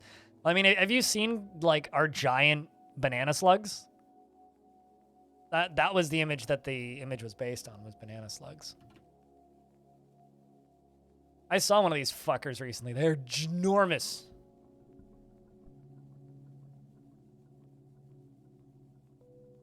Those guys. That's actually a small one. Like, I've seen these things, like upwards of that long.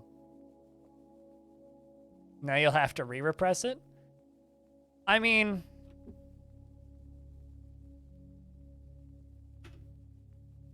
How about giant African snails? These I refuse to believe exist. I know that they do, and I've seen them. But I refuse to believe that they exist because holy fuck, those things are massive.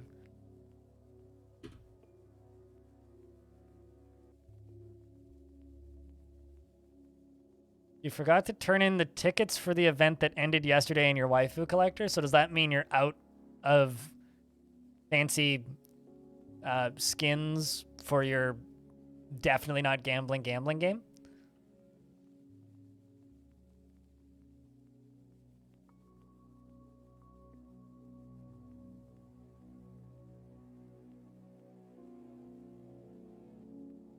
I mean, like, that sucks, but also, boo. But seriously, that sucks. They can stop collecting waifus whenever they want. I mean, I don't know if you saw it earlier, but hold on. God, I have to go back into my history.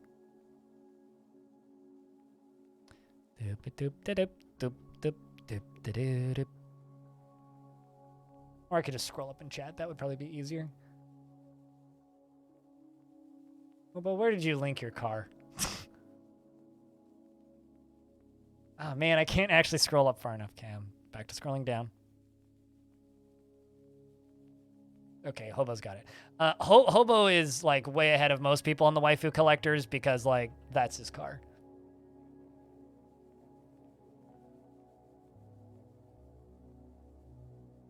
So Hobo's ahead of most of the competition already.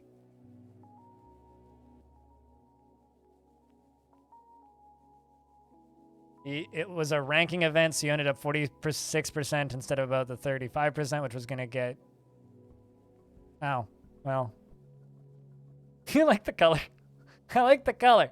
Nice paints. I mean, it is a pretty rad racing stripes, to be honest. God damn it, Hobo. sometimes you just gotta live the meme, you know? Sometimes you just gotta go all out. That's like me walking around in a Twitch partner shirt. Of which I own 2.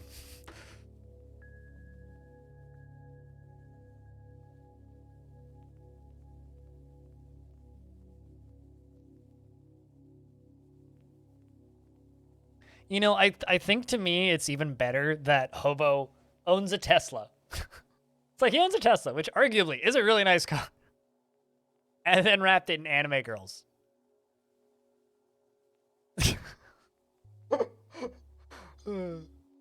That a friend of ours, a mutual friend of me and Hobo's who works at Tesla once popped into chat, and I showed him that image, and he's just like, I don't know if I should be impressed or if I should cry.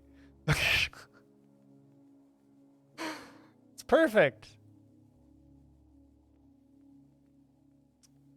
It's going to be Messy Ferguson Gray because you're spraying Rust-Oleum on it like proper shade tree grease. I don't know what any of that means. You've always wanted to have a car wrapped in anime girls, and you've been playing this game basically since the Ian server got released. Yeah. Because a shady abroad to Japan trip got canceled, so yeah, and pandemic. Yeah, well, you got a big refund on money, and a pandemic was happening, so fuck it. Yeah, I mean, Dogecoin Lambo. You know, honestly, I respect Hobo's car a hell of a lot more than Deadmau5's Nyan Cat Ferrari.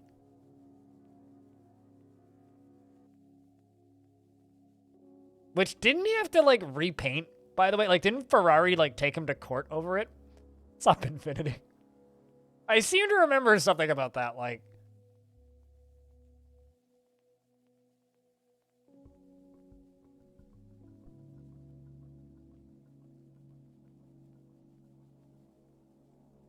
Huh.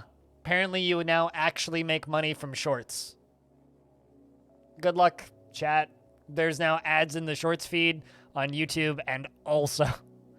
That's now a thing. Ferrari thinks it's too good for the Nyan Cat. I mean, the Nyan Cat's an NFT now, though, so wouldn't that cause it, like, its own set of issues? Yeah, the Ferrari. Hold on, let me see if I can find that. Nyan Cat Ferrari. No, not fan art.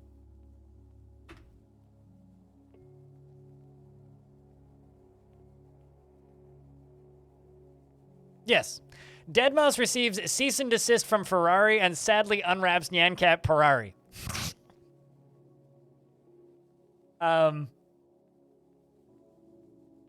Also, he drove this thing around as an Uber for a weekend once. Which... I don't know how...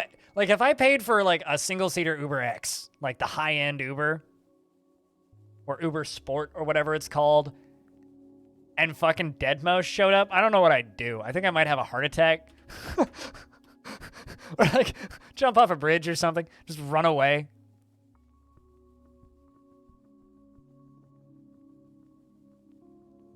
They technically took him to court because he changed the badges to Ferrari with a picture of the Nyan Cat, which in some way is copyright infringement.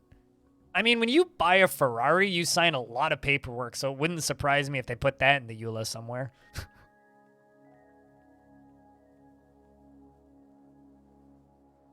Not the right terminology, but you know what I mean. Buy a Ferrari. Permanently lease a Ferrari. I'm pretty sure you can straight up just buy a Ferrari, though. Maybe not a new one, but used one you could.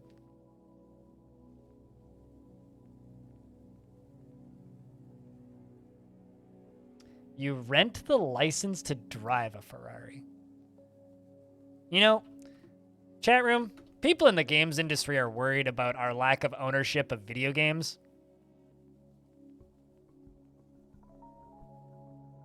You know, honestly, I don't mind not owning video games, but the concept of not owning a car that I drive is fucked up. Also, I can't drive, so like, you know, for me it's kind of irrelevant. But also, that is fucked up. Like, not owning the video games I play, I can live with that. But like, renting the license to drive a Ferrari that's bizarre. I completely believe it, but it's bizarre. Not that I've ever looked. You know, honestly, you know what this conversation proves, chat? It proves that Hobo has looked into buying a Ferrari. I haven't. That's what this proves, is Hobo has looked into the concept of potentially owning a Ferrari. I haven't. So they don't have a problem with the garish blue. They just want their logos to be very discernible at all times, essentially suing him for not advertising their car that he paid for. Yes. Ferrari had a clause in your contract. If you go to sell the car, Ferrari has the first chance option to buy the car first and to disallow the sale if the person you're selling it to isn't up to Ferrari's standards. You know, a couple of years ago,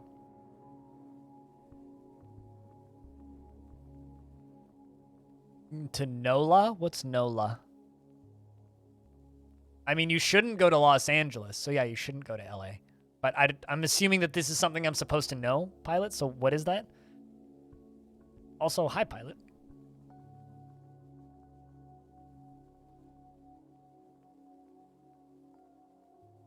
"20 years ago, it would have seemed weird to not have a hard copy of the games that you play." I don't know, there was lots of games that I played, like, from that era that I didn't have hard copies of. But that's because I lived off of abandonware sites for the first, like, 10 years of my games. Ah! New Orleans. Okay. So, why?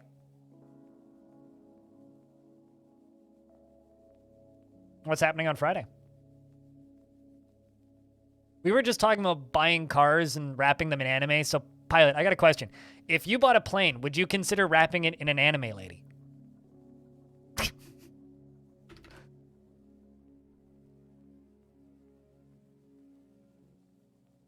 You would never buy a Ferrari? Fuck 'em. Much rather a Lambo or a McLaren.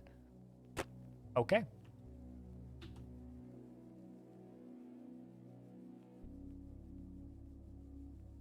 I mean, I know, like, nothing about New Orleans, but you have fun.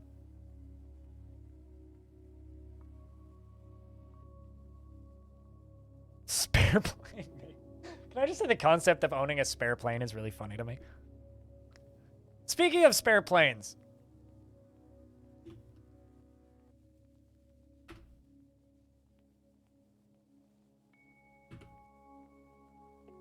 This is an oldish story, but Pilot, I like to think that you're a better pilot than this guy.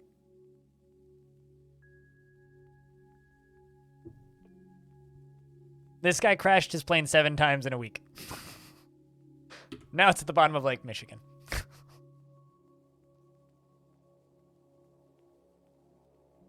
anybody needs the full story, there you go. Good luck. He's not dead.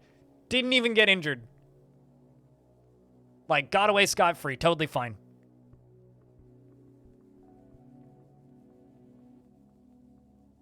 Oh, F's for the plane. Okay, there you go.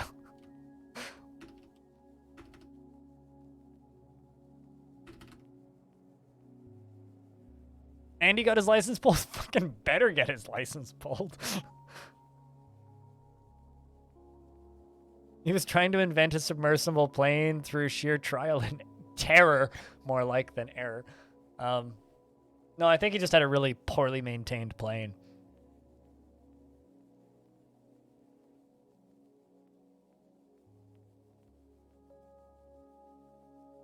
Bursts in throwing pennies. Oh god, dodge! Thanks for the 21 cents. Careful, Chad. He's got a slingshot and pennies.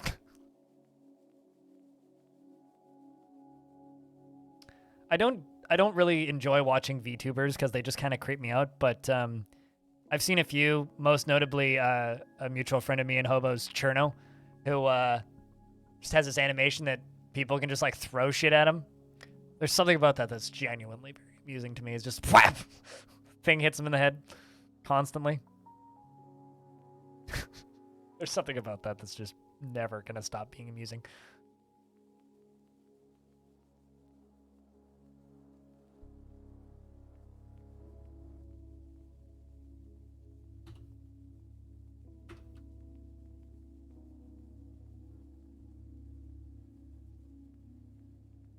The underbaked potato abandoned his plane over the Rockies for the YouTube views?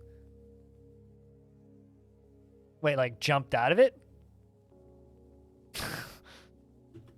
Speaking of abandoning,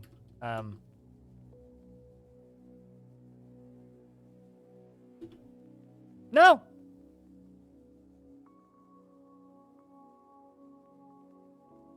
Well, his lower leg is mangled beyond recognition. Guys, we need a medic. I have no idea how that collapsed. Shouldn't have. Got arrested? God, I hope so.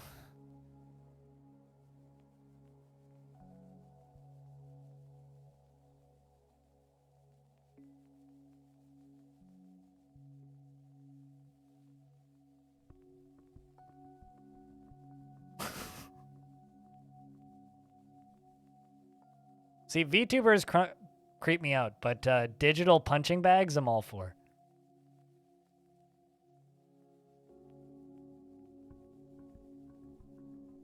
What, friends at the table, Gurgi? Did you start at the very beginning?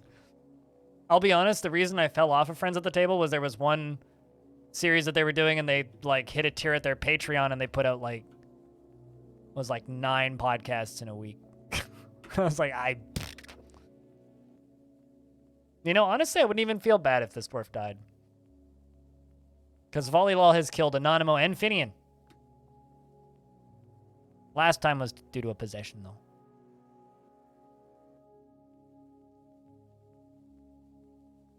Okay, Anthony's coming to diagnose the patient.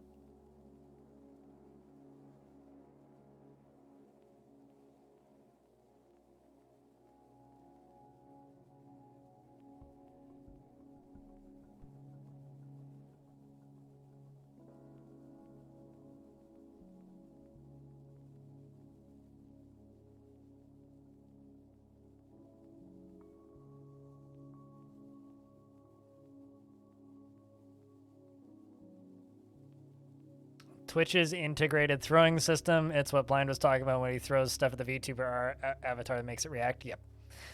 You know, I used to... How old is the injured dwarf? 84. One of my... a channel I used to watch back in the day used to have a actual ping pong ball cannon that for every $10 thrown in bits in his chat would shoot a ping pong ball at him, which was really funny when he'd be like really focused on a game and suddenly pop, pop, pop, pop, pop, pop, pop. This is very good timing half the time. He started with the partisan. Oh, okay, the one with the mechs. So why did they make them look like us? Austin Walker is a very good storyteller. He's in a bunch of different podcasts that I've listened to in the past and some that I listen to currently. He's also currently, I think he's just in a Star Wars podcast and then Friends at the Table. We could have made them look like anything. Instead, we made them look like us. Yeah, they're good.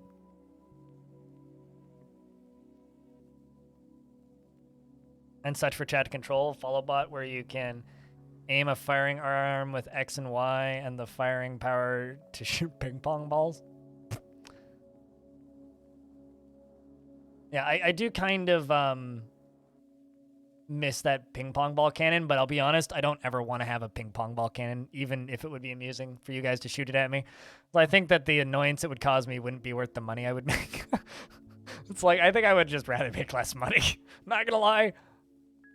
I'm okay with, like, not having ping pong balls shot at me. Thanks.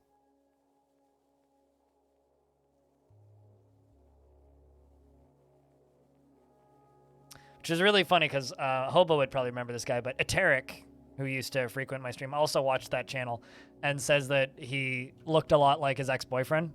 So he's just like, yeah, I mean, that streamer who I'm not going to bother name. He's like, looked a lot like my ex-boyfriend, so I would just pop in there and just cheer $100 to just watch him get shot in the head with ping pong balls. Which, you know, is just amusing as hell. Like, imagine just fighting a streamer that looks like your ex that also has the ability to shoot ping pong balls at them for money. I mean, it's a no-brainer. So, it looks like Volleylol is the third dwarf to survive falling off that wall.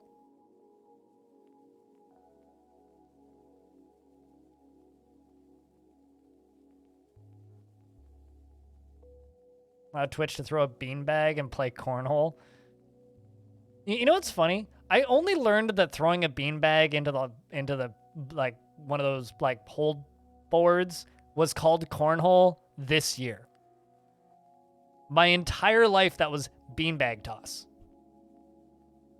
I only just learned it was called cornhole. And I was listening to a podcast where they kept referencing cornhole, and I had no fucking idea what they were talking about.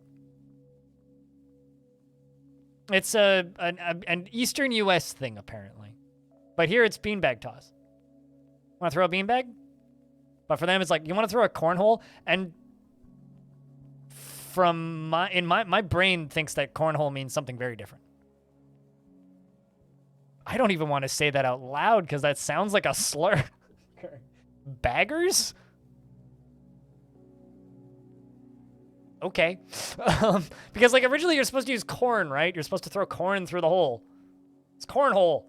Makes a lot of sense when you think about it in that context, but it's like... But baggers, let's throw a bagger. Ugh. Ponder autopsies. You know, Stone, you could have just, like, done an autopsy. You know, it's kind of amazing how many kills some of these dwarves have.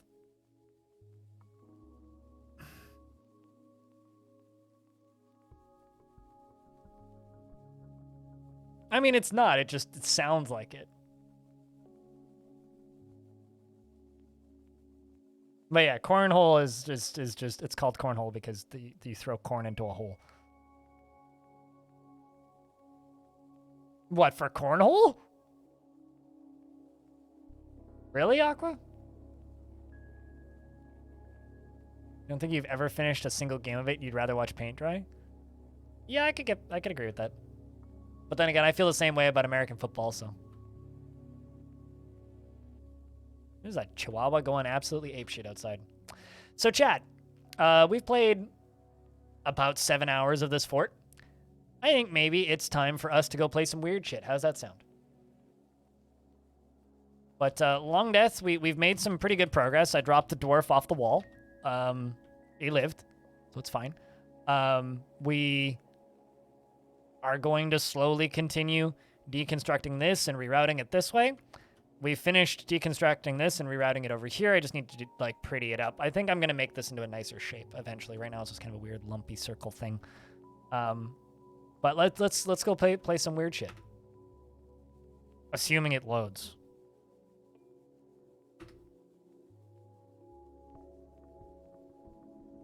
But first we're gonna wait for Dwarf Fortress to close. So if you are here specifically for dwarves and you refuse to watch me explore weird, strange parts of the video game Nightmare Underground, go watch Cupo. She's great. She's making a big psychedelic art piece in Dwarf Fortress, most likely. But there are 3 other channels playing Dwarf Fortress right now if you'd like to go watch somebody else. Cornhole is like beer pong. You've only ever really makes sense if you're getting drunk while doing it. Yes, I agree. Cornhole only makes sense if you're already smashed.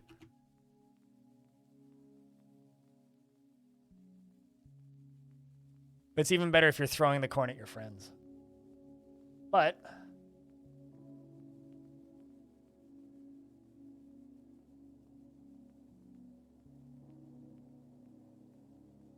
all right, so this is going to be a bit of a change.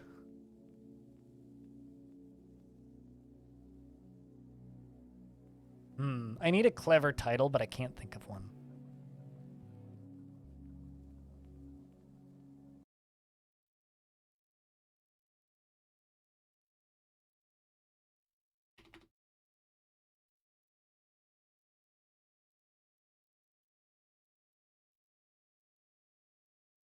Or no, you know what? I can't explain.